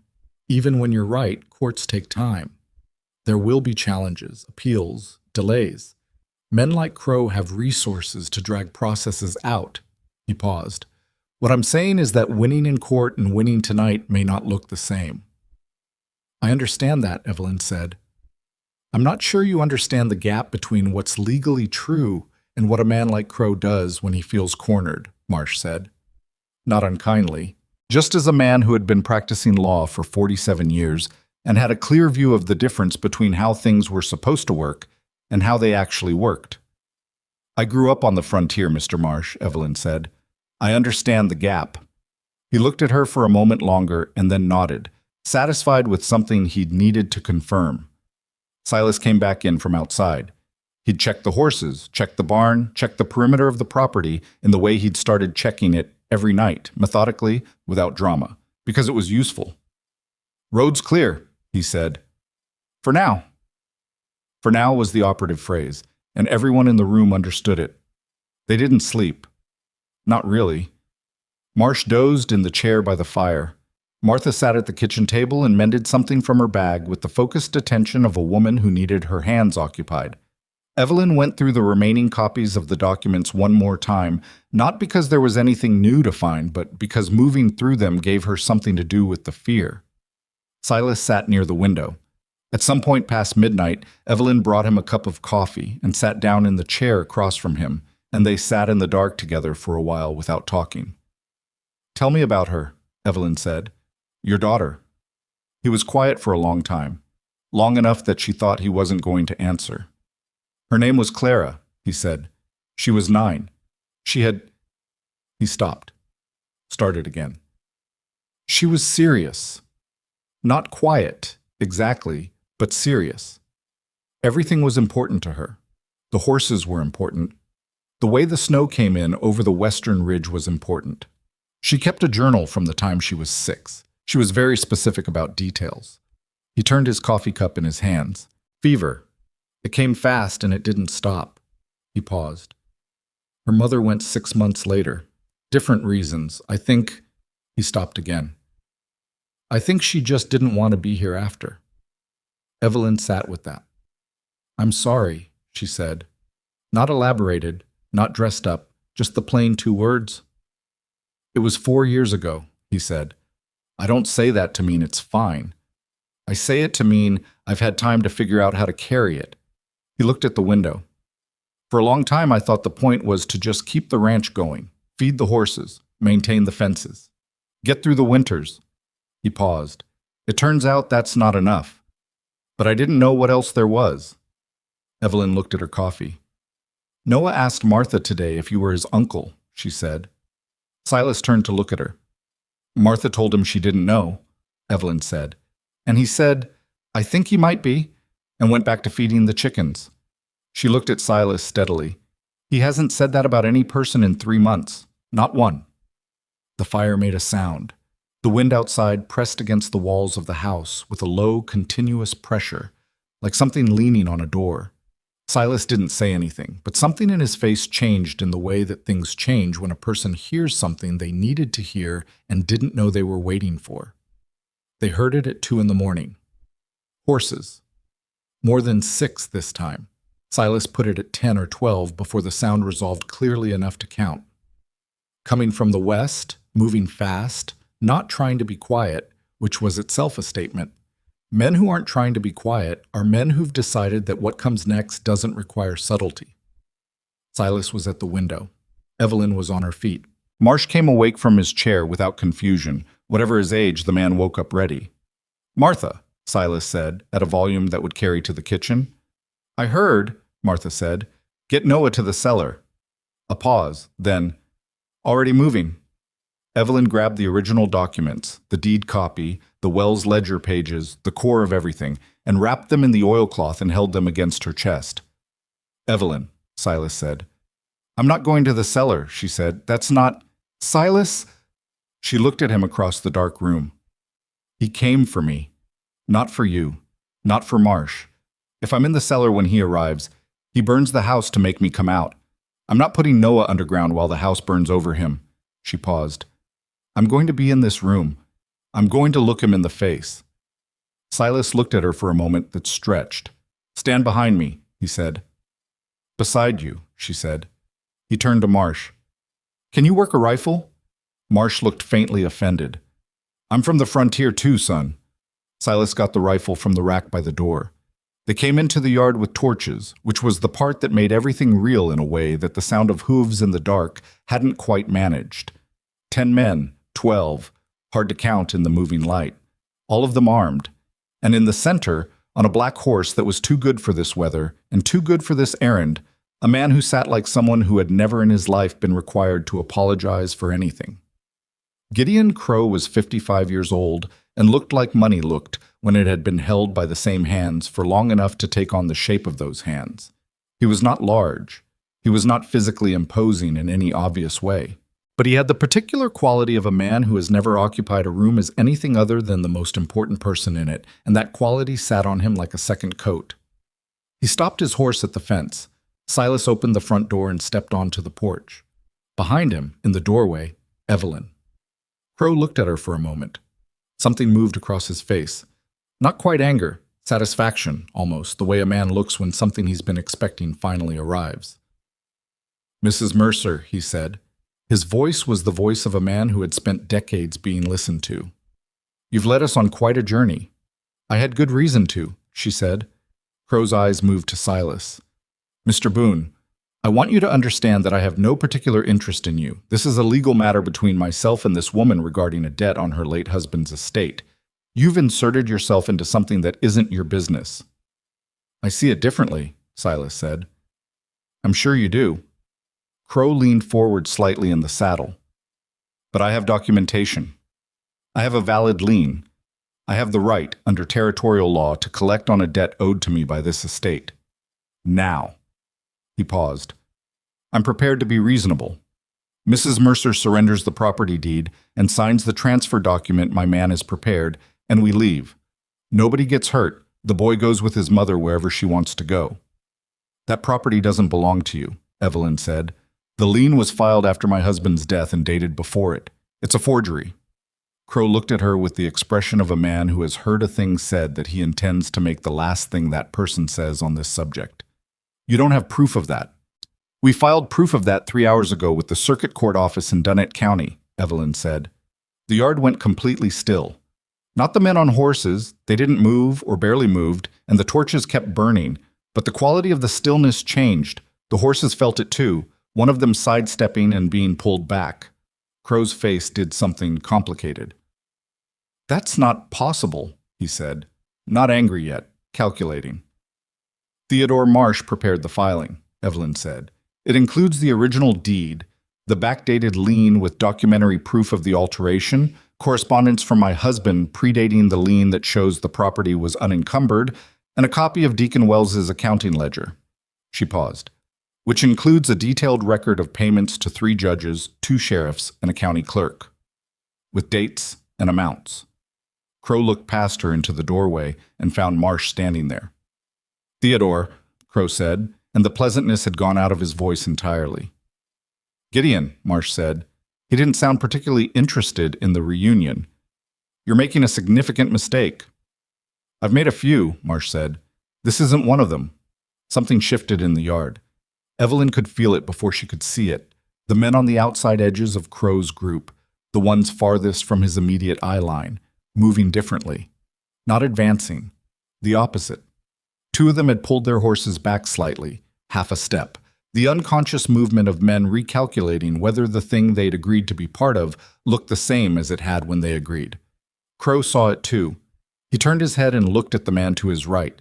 Duval. The thin one. The careful one. Duval met his eyes without expression, but the expression he didn't have was itself an answer. "You can't suppress this now," Silas said from the porch. "The filing is in, the statements are signed. There are 9 families in this valley who have given sworn accounts of what you've done to them, and those accounts are part of the record." He kept his voice level, not taunting, not triumphant, just stating the shape of the situation. "You came here tonight to stop something that's already happened." Crow looked at him. For a long moment, he didn't say anything. And in that silence, Evelyn watched something happen that she had never seen happen before in any of the encounters she'd imagined having with this man over 3 months of running from him. She watched him think. Not calculate. Not scheme. Think. The way a person thinks when they're encountering something they have no prepared response for. "There are courts," Crow said finally. "There are appeals. There are processes that take years." "Yes," Marsh said from the doorway. "There are. And during all of those years, every single thing you've done in this territory is going to be part of a public record. Every judge you've paid, every sheriff, every forged document and falsified lien." He paused. "You will spend every dollar you have and every year you have left fighting this. And you will lose because the evidence is what it is. And I've been building cases for 47 years, and I don't lose cases like this one." One of the men at the edge of the group turned his horse all the way around. He didn't ride away. Not yet. Just turned. But the meaning was visible to everyone in the yard, and 2 of the men near him glanced at each other with the look of people reassessing their immediate future. Duval said something quiet to Crow that Evelyn couldn't hear. Crow looked at his men. He looked at the house. He looked at Evelyn, really looked at her. Maybe for the first time without the certainty that he already knew how this ended. She held his gaze. She was terrified. Her hands were cold, and her heart was doing something erratic, and the oilcloth bundle of documents pressed against her chest was the only thing that felt fully solid. But she held his gaze because she had run for 11 weeks, and she was done running, and she needed him to see that. And she needed, perhaps more than anything, to see it in herself. "This isn't over," Crow said. "No," Silas said. "But tonight, it is." Another long moment. Then Gideon Crow pulled his horse's head around. He rode back through his own men without looking at any of them, and they fell in around him and behind him by degrees, some quickly and some slowly, and the torches moved with them, and the yard got darker as they went, and then they were in the road, and then they were in the dark, and then the sound of them was fading west, and then it was gone. The yard was empty. Silas let out a slow breath through his nose.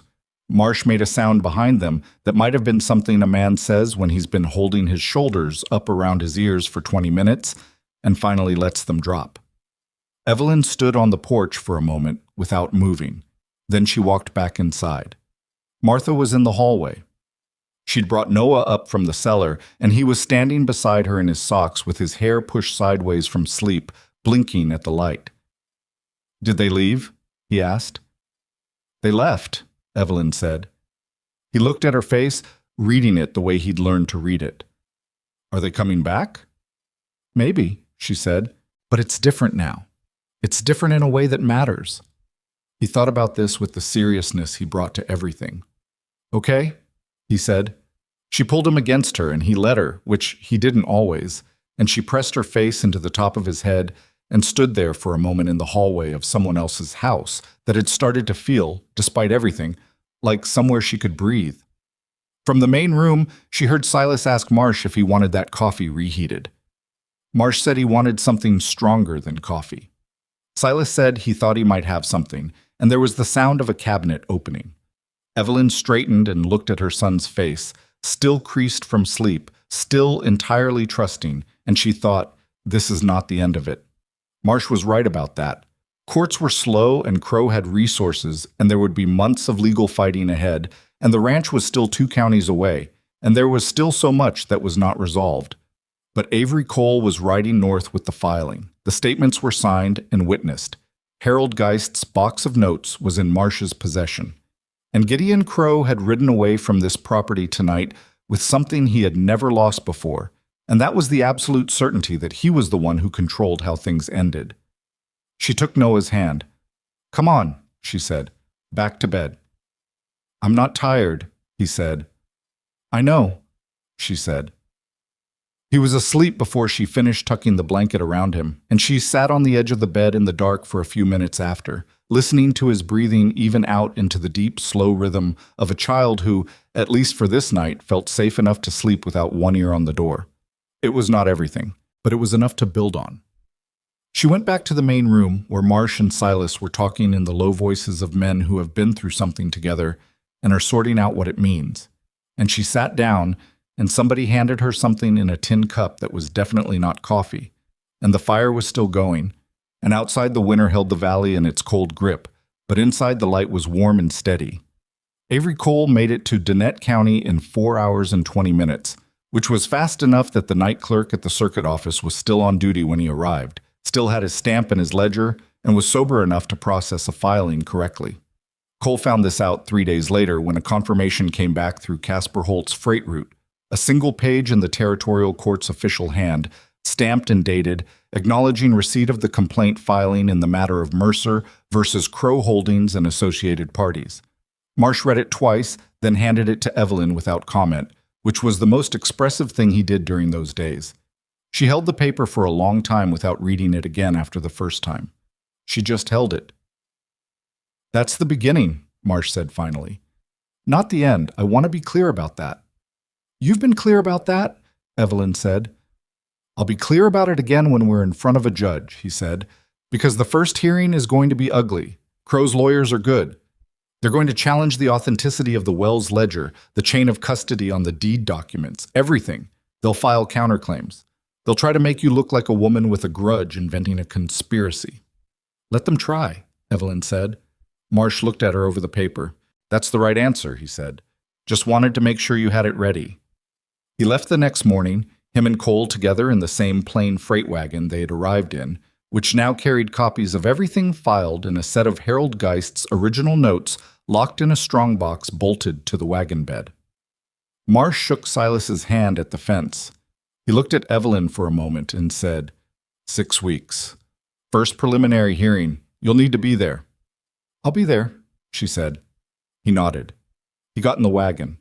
He didn't say anything else because he wasn't a man who padded necessary things with unnecessary words, and Evelyn had come to appreciate that about him. The wagon rolled west and became small and then became nothing. Pine Creek Valley held its breath for about a week after that. Crow's men made 2 more appearances, not at Silas's property directly, but on the road, visible from a distance, the kind of presence designed to communicate that things were not resolved and that someone was still watching.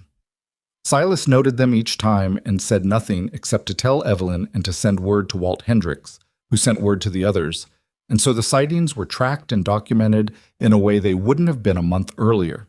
The 3rd time one of Crow's riders appeared on the South Road, Joe Nolan, the nephew, young and angular and still carrying that particular anger in him, rode out to meet the man directly. Not aggressively, he just rode out and stopped his horse in the middle of the road and looked at the rider and waited. The rider turned around and left.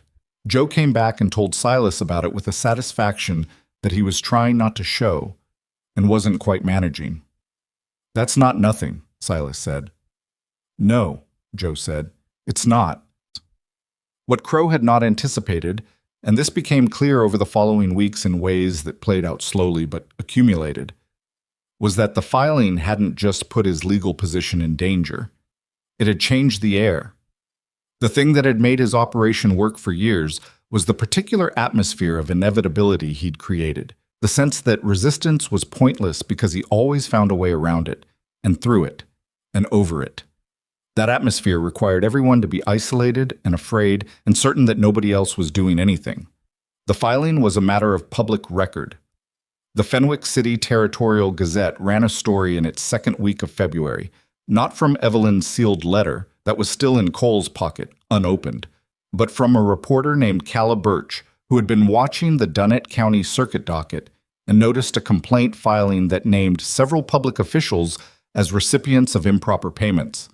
Birch was 26 years old and had been working the territorial beat for 3 years and had the specific temperament of someone who found the gap between how things were supposed to work and how they actually worked, not discouraging but genuinely interesting. She rode out to Pine Creek Valley on her own horse in late February, showed up at Silas's door with a notebook and no particular pretense, and asked if she could speak with Mrs. Mercer. Evelyn talked to her for 4 hours. The story ran the 1st week of March, and was picked up by 2 other territorial papers within 10 days. It was not a dramatic story by the standards of what sells papers. There were no shootings, no fires, no deaths. It was a story about a paperwork, essentially, about the specific, unglamorous mechanics of how a powerful man stole from people who had less power, and about a group of families who had quietly, without particular heroism, started telling the truth at the same time. That was the thing about the story that Evelyn noticed in the weeks after it ran. It wasn't written as a tale of heroes. It was written as a record of facts. These families lost this land on this date. This document was altered. These payments were made. This is what the evidence shows. Facts turned out to be more durable than drama. The first preliminary hearing was in the 3rd week of March, in the Circuit Courthouse in Dunnett County. Evelyn rode there with Silas and Martha and Walt Hendricks and Dennis Sutherland and Harold Geist, and they sat in a courtroom that smelled of old wood and lamp oil. And Crow's lawyers were indeed very good, and the hearing was indeed ugly in the way Marsh had promised. But Harold Geist sat in that courtroom and gave testimony for 40 minutes in a voice that never wavered, in a voice that had been waiting 4 years to say these particular things in this particular setting. And by the time he was done, the courtroom was quiet in a way that suggested something had shifted. Crow was not there in person. He had lawyers and he had a representative, but he was not there, which Marsh told Evelyn afterward was significant. "A man like that doesn't absent himself from a fight he thinks he can win," Marsh said. "What does it mean?" Evelyn asked. "It means he's already thinking about what comes after losing," Marsh said. What came after losing took another 3 months to fully arrive. Courts did take time, as Marsh had said repeatedly, and without apology. There were 2 more hearings. There were challenges to the Wells ledger that required Cole to spend a week tracking down 2 former employees of Crow's operation who could authenticate the accounting format and confirm that the handwriting matched documents they'd seen Deacon Wells produce. There was a challenge to the deed copy that required the original survey records to be located in the county archive in a box that had been misfiled, possibly deliberately, and which a clerk found after 2 days of searching through things that had not been touched in years. Each time something was challenged, it was answered. Not perfectly. There were moments when Marsh came out of conferences with Crow's lawyers looking like a man who had been carrying something heavy for a long time, but answered. In the middle of April, the county clerk named Patterson came forward on his own. He came to Marsh's office in Fenwick City on a Tuesday morning and sat down and told Marsh that in the spring of the year the Mercer lien was filed, he had received an envelope of cash from a man he now knew was working for Gideon Crow, and that 6 weeks later a man came to his office after hours with a lien document and asked him to enter it into the records with a date that predated the actual entry by 4 months. He said he'd told himself it was a civil matter, a private debt, that he was just a clerk who processed documents and the legality of what was in them was for lawyers and judges to sort out. He said he'd been telling himself that for 3 years and had recently stopped being able to sleep. He was 53 years old and had worked in that clerk's office for 19 years, and he looked, when he said all of this to Marsh, like a man who had been slowly crushed by something he'd agreed to carry and had finally put it down. Marsh listened to all of it without interrupting. When Patterson finished, Marsh said, "I need you to put that in writing and sign it." Patterson said, "I know." He did. The case against Gideon Crow's claim to the Mercer property was effectively over at that point, though the formal ruling took another 6 weeks. Crow's operation had also attracted the attention of the Territorial Attorney General's office by then, which had opened its own investigation into the pattern of official corruption documented in the filing and expanded in Calaburch's subsequent reporting. That investigation moved with the speed that investigations move when they involve elected officials and public records, which is to say slowly and then all at once. 2 of the judges named in the Wells Ledger resigned from their positions in late April, citing health reasons that fooled nobody. One of the sheriffs transferred to a different territory.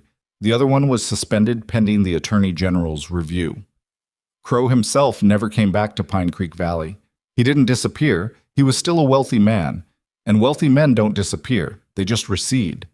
He had properties elsewhere, interests that had nothing to do with this particular corner of the frontier, and he pulled back to those with the practiced efficiency of someone used to cutting losses when losses became the only available option. His lawyers filed the appeals they filed, challenged what they challenged, delayed what they could delay. None of it changed the outcome. The formal ruling restoring title of the Mercer Ranch to Evelyn came on a Wednesday morning in the second week of June. Marsh sent word through Holt, and when the message arrived, Evelyn was in the kitchen of Silas's ranch house helping Martha inventory the root cellar because the summer stocking list needed to be started. She read the message once, set it on the counter, read it again.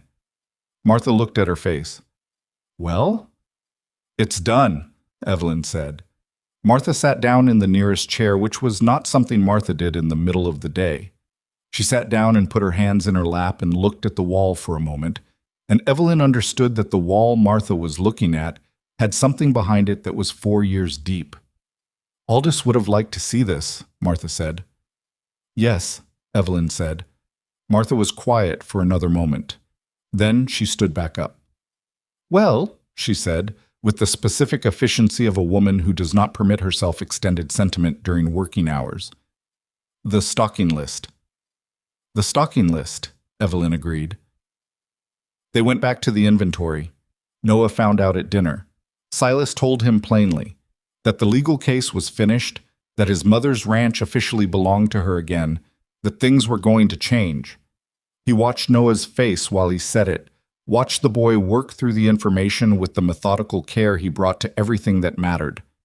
"Does that mean we're leaving?" Noah asked. He was looking at Silas when he said it.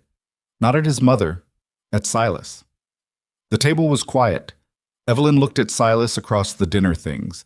Silas looked at Noah with the expression of a man who has been asked a question he has an answer to, but needs to make sure the answer is the right one before he says it. "That's up to your mother," Silas said. Noah turned to Evelyn. "Mom." She looked at her son, at the face that had stopped being tight with watchfulness sometime in the last month, that had started doing the things faces do when they feel like they live somewhere, the unself-conscious expressions, the small complaints, the laughter that came without checking first whether it was safe. She looked at the way he was sitting, loose in his chair, one sock half off his foot, completely at home. She had thought about this for weeks. She'd thought about it while going through the documents and while riding with Silas to the Valley ranches, and while sitting in the courtroom and while reading Calaburch's story in print. She'd thought about it at night when the house was quiet, and the question of what came next was the only thing left in the room. The Mercer Ranch was hers again, 200 acres of land that Robert had built and that she'd fought 3 months across the wilderness to protect. She could go back. She could rebuild the herd, replant the kitchen garden, sleep in the room where she'd slept for 11 years of her marriage. She could do that. "The ranch is ours again," she said to Noah. "We could go back there." "But," he said, because he was 8 years old and he had learned to hear the shape of what was coming. "But I've been thinking," she said, "that a ranch that's been empty for months is going to need a lot of work before it's livable. Fencing and restocking and repairs." She paused. "And that doing that kind of work alone is—" She stopped, tried again. "It's harder alone." Noah looked at Silas again. "Could you come help?" he asked. "With the repairs?" Silas picked up his coffee cup. "That's a long ride." "It's not that long," Noah said. "It's 2 counties." "You have good horses." Silas set the cup down. He looked at Evelyn, and she looked back at him, and between them was something that had been building since an inn in Ashridge Crossing and a bowl of stew and a quiet man who had decided, for reasons he hadn't fully articulated even to himself, that this was the moment to stop watching and start acting. "I've been thinking," Silas said slowly, "that this ranch is bigger than one person needs, and that the valley could use some of the things that used to be on the Mercer property. If someone were willing to run stock across 2 operations," he paused, "it would be more practical with more than one person managing it." Evelyn looked at him steadily. "That's a very practical way to say something." "I'm a practical person," he said. "You're not entirely," she said. "A purely practical person doesn't spend his last coins on dinner for 2 strangers in a blizzard." Something crossed his face, that not-quite smile she'd first seen months ago and had watched grow gradually into something more complete. "Fair point," he said. "Silas." She said his name the way she'd learned to say it when she needed him to stop being careful and just say the thing. "What are you asking?" He was quiet for a moment. Outside, the June evening was warm enough that the window was open, and the sounds of the valley came in, the horses in the barn, the birds in the far tree line, the particular alive and settling sound of a working piece of land at the end of a long day. "I'm asking if you'd consider staying," he said. "Both of you, not as guests, as—" He paused, and for once he seemed to be the one without the easy words. "The ranch can be run together. The Mercer land doesn't have to go unused. We can manage both. It's workable, practically." "Practically," Evelyn said again. "And," he said, and stopped. "And," she said. He looked at her directly. "And I'd like you to stay. That's what I'm saying. Underneath the practical part." Noah, who had been following this exchange with the concentrated attention of someone watching a card game whose rules he mostly understood, looked at his mother. She looked at Silas. She thought about Robert, which she did every day, and which she expected to do every day for the rest of her life. She thought about what Robert had been, steady and careful and specific about details, a man who kept records and kept his word and had been quietly stolen from before he knew it was happening. She thought about what he would have wanted for her, which was not something she could know with certainty, but which she could estimate based on 17 years of knowing him. He would have wanted her to stop running. He would have wanted Noah to have horses and space, and a person who would answer his questions honestly. "I'd like to stay," she said, "and not just for the practical part." Noah put his fork down with the particular satisfaction of someone whose theory has been confirmed. "I knew it," he said, not to anyone in particular. Martha, from the kitchen doorway where she had been standing for approximately the last 4 minutes with a dish towel in her hand, said, "Finally," in a tone that suggested she had been waiting to say this for a considerable length of time. The summer that followed was not easy in the way that summers in stories are easy. There was work, and a lot of it. The Mercer Ranch needed everything Evelyn had anticipated and more. The main fence line had come down in two places over the winter. The well housing had cracked. 3 of the outbuildings needed repair before they could be used.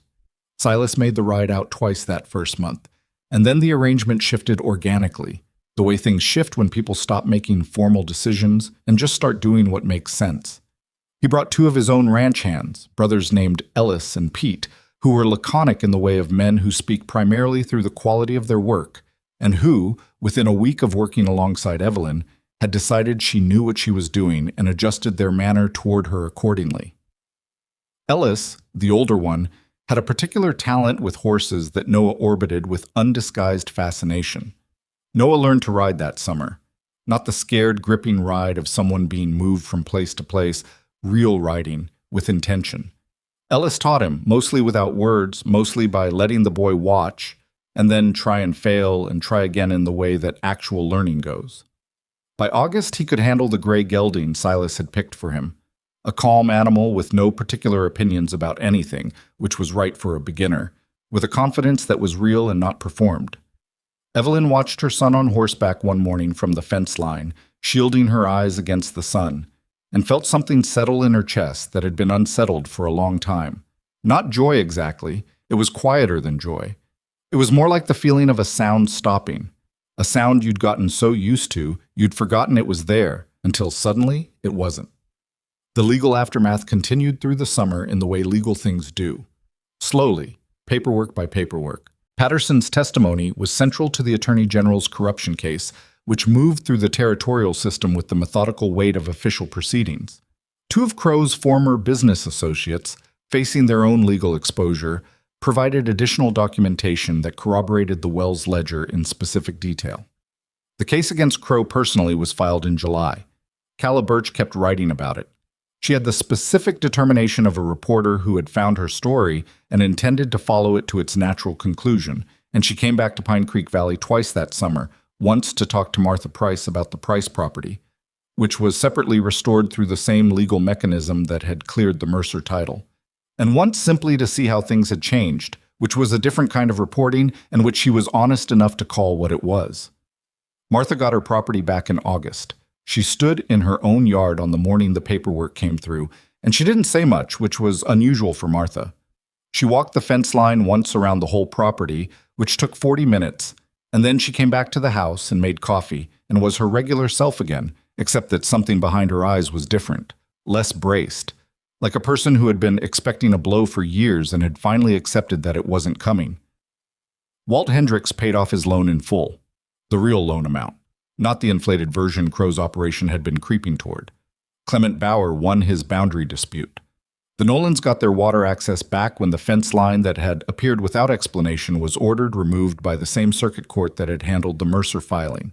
None of it happened without difficulty. None of it was clean. There were hearings where things didn't go the expected way and had to be approached differently. There was a week in July when Marsh sent word that one of the judges handling the corruption case had recused himself under circumstances that looked like pressure, and the case had to be reassigned, and the reassignment added 2 months to the timeline. There was an afternoon when Evelyn sat at the kitchen table in the Mercer ranch house, her kitchen table in her house, with the geranium she'd replanted on the windowsill, and felt the accumulated weight of everything come down on her at once, without warning, the way it sometimes does when you've been holding things up for so long that the moment you set them down, your arms give out. Silas found her there. He didn't say the things people say when they find someone crying and don't know what to do. He sat down across from her and poured himself coffee from the pot on the stove and waited, which was what she needed, which was someone to wait with her until it passed. "I keep thinking I should be done with this part," she said when she could talk. "I keep thinking at some point I'll be done processing it," he said. "Is that what this is?" "I don't know what else you'd call it," he said. "You spent 3 months running for your life. Before that, you lost your husband. Before that, you had someone systematically stealing everything you'd built." He paused. "That's a lot to put through a person." "I know," she said. "It doesn't have an end date," he said. "I figured that out after Clara. You don't finish it. You just carry it differently over time." She looked at him. Does it actually get different? Or do people just say that? He thought about it honestly, which she'd learned was what he did when a question deserved it. It gets different, he said. Not lighter exactly, but you get stronger in the specific way you need to be to carry that particular thing. You develop the muscle for it. He picked up his coffee. Or at least that's how it's gone for me. I can't promise your experience matches. She almost smiled. You're the least sentimental, comforting person I've ever met.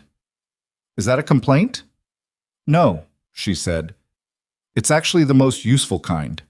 He stayed for dinner, which had stopped being a notable occurrence sometime in June and had become simply what happened.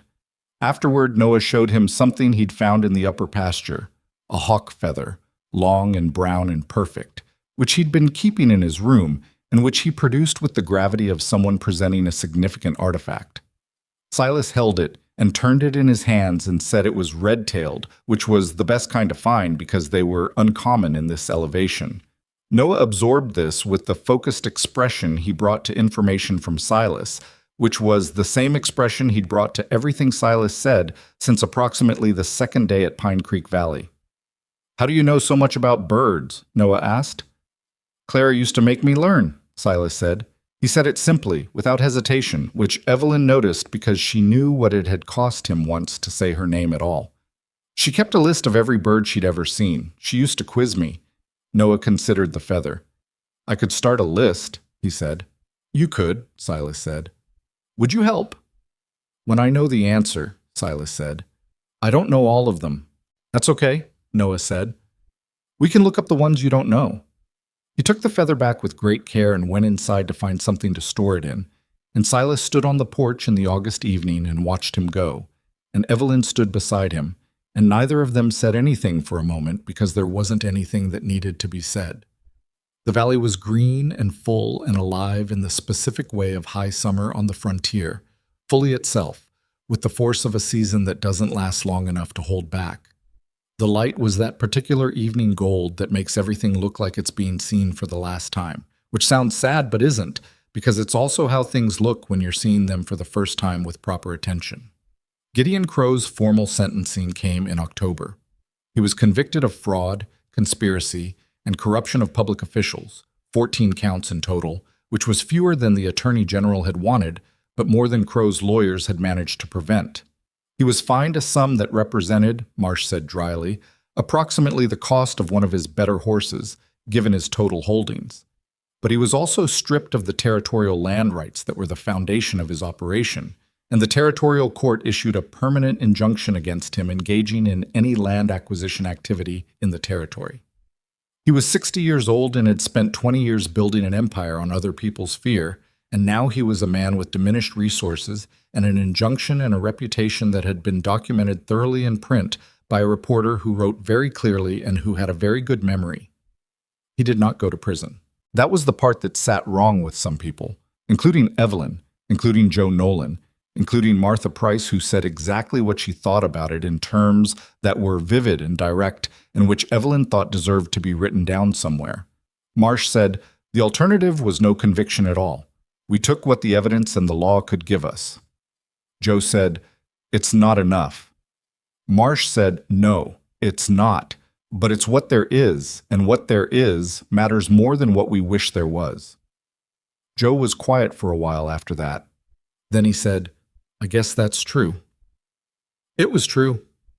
Evelyn knew it was true because she'd been learning the shape of it all year, the difference between what justice looks like in concept and what it looks like in practice, which is always partial and always imperfect and always better than nothing. The land was hers. Martha had her property back. The families in the valley had documentation and standing and a record that didn't go away. The judges and the sheriffs who had taken Crow's money had lost their positions. Patterson had lost his job but kept his freedom, and had told Marsh that he was sleeping again, which Marsh relayed without comment. It wasn't a clean ending. But Evelyn had stopped expecting clean endings sometime around the second month of running through the winter wilderness with her son's hand in hers and nowhere safe ahead of them. Clean endings were for people who hadn't learned yet what the world was actually made of. What the world was actually made of, she had learned, was smaller things than you expected. Not grand gestures, not speeches, not moments of pure triumph. It was a bowl of stew in a crowded inn. It was a man sitting down across from you and waiting without making you explain why. It was 6 families in a room together realizing they weren't alone. It was a county clerk who hadn't been able to sleep and finally decided to say so. It was a 26-year-old reporter who found something interesting in a court docket and followed it because she thought it mattered. It was Noah on a horse, learning to ride with real intention. It was a hawk feather in a boy's careful hands. That fall, Silas moved between the 2 ranches in the practical arrangement that had been practical all along, and which everyone understood was also something else. Not named, not formalized, just existing in the way things exist when people have been through enough together that definitions start to feel like the least important part. There was time. Neither of them was in a hurry. They'd both learned the cost of decisions made in a rush, and neither of them wanted to do that again with something that mattered. Martha came to dinner every Sunday and said exactly what she thought about everything, and was always right about approximately 70% of it.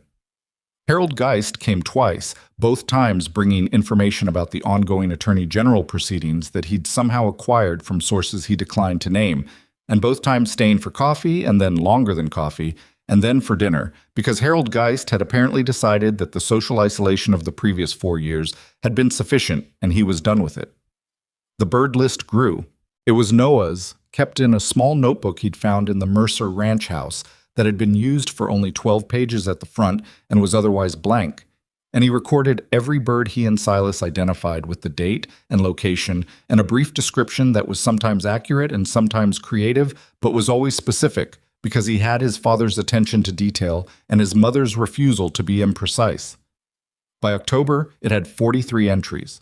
By the following spring, it had 91, and there was a second notebook started. Evelyn found the notebooks once, both of them, stacked on the table in Noah's room, and she sat on the edge of his bed and read through them with the particular feeling of someone seeing something they hadn't realized was being built until it was already built. All those small, precise observations, all those dates and places and details. Red-tailed hawk, upper pasture, August. Mountain bluebird, east fence line, September. Marsh hawk, following the creek, October. Silas says uncommon this far south.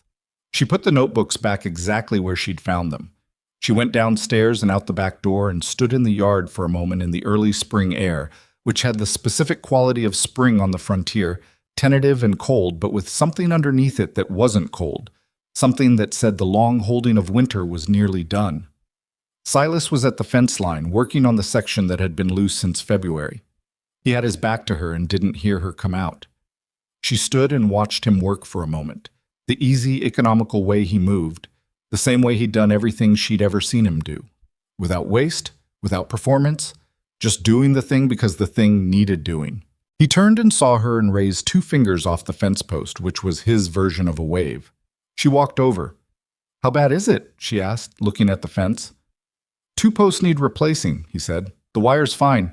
He pulled at the loose section to demonstrate. "Half a day's work. I can help." "I know you can," he said. "I'll get the posts from the barn." He started toward the barn, and she fell into step beside him because that was the natural thing to do. And they walked across the yard in the early morning with the light coming flat and new over the eastern ridge, and the horses making their morning sounds in the paddock, and somewhere out past the tree line, a bird calling, not one she knew by name, but probably one that was in the notebook. This was not the life she had planned.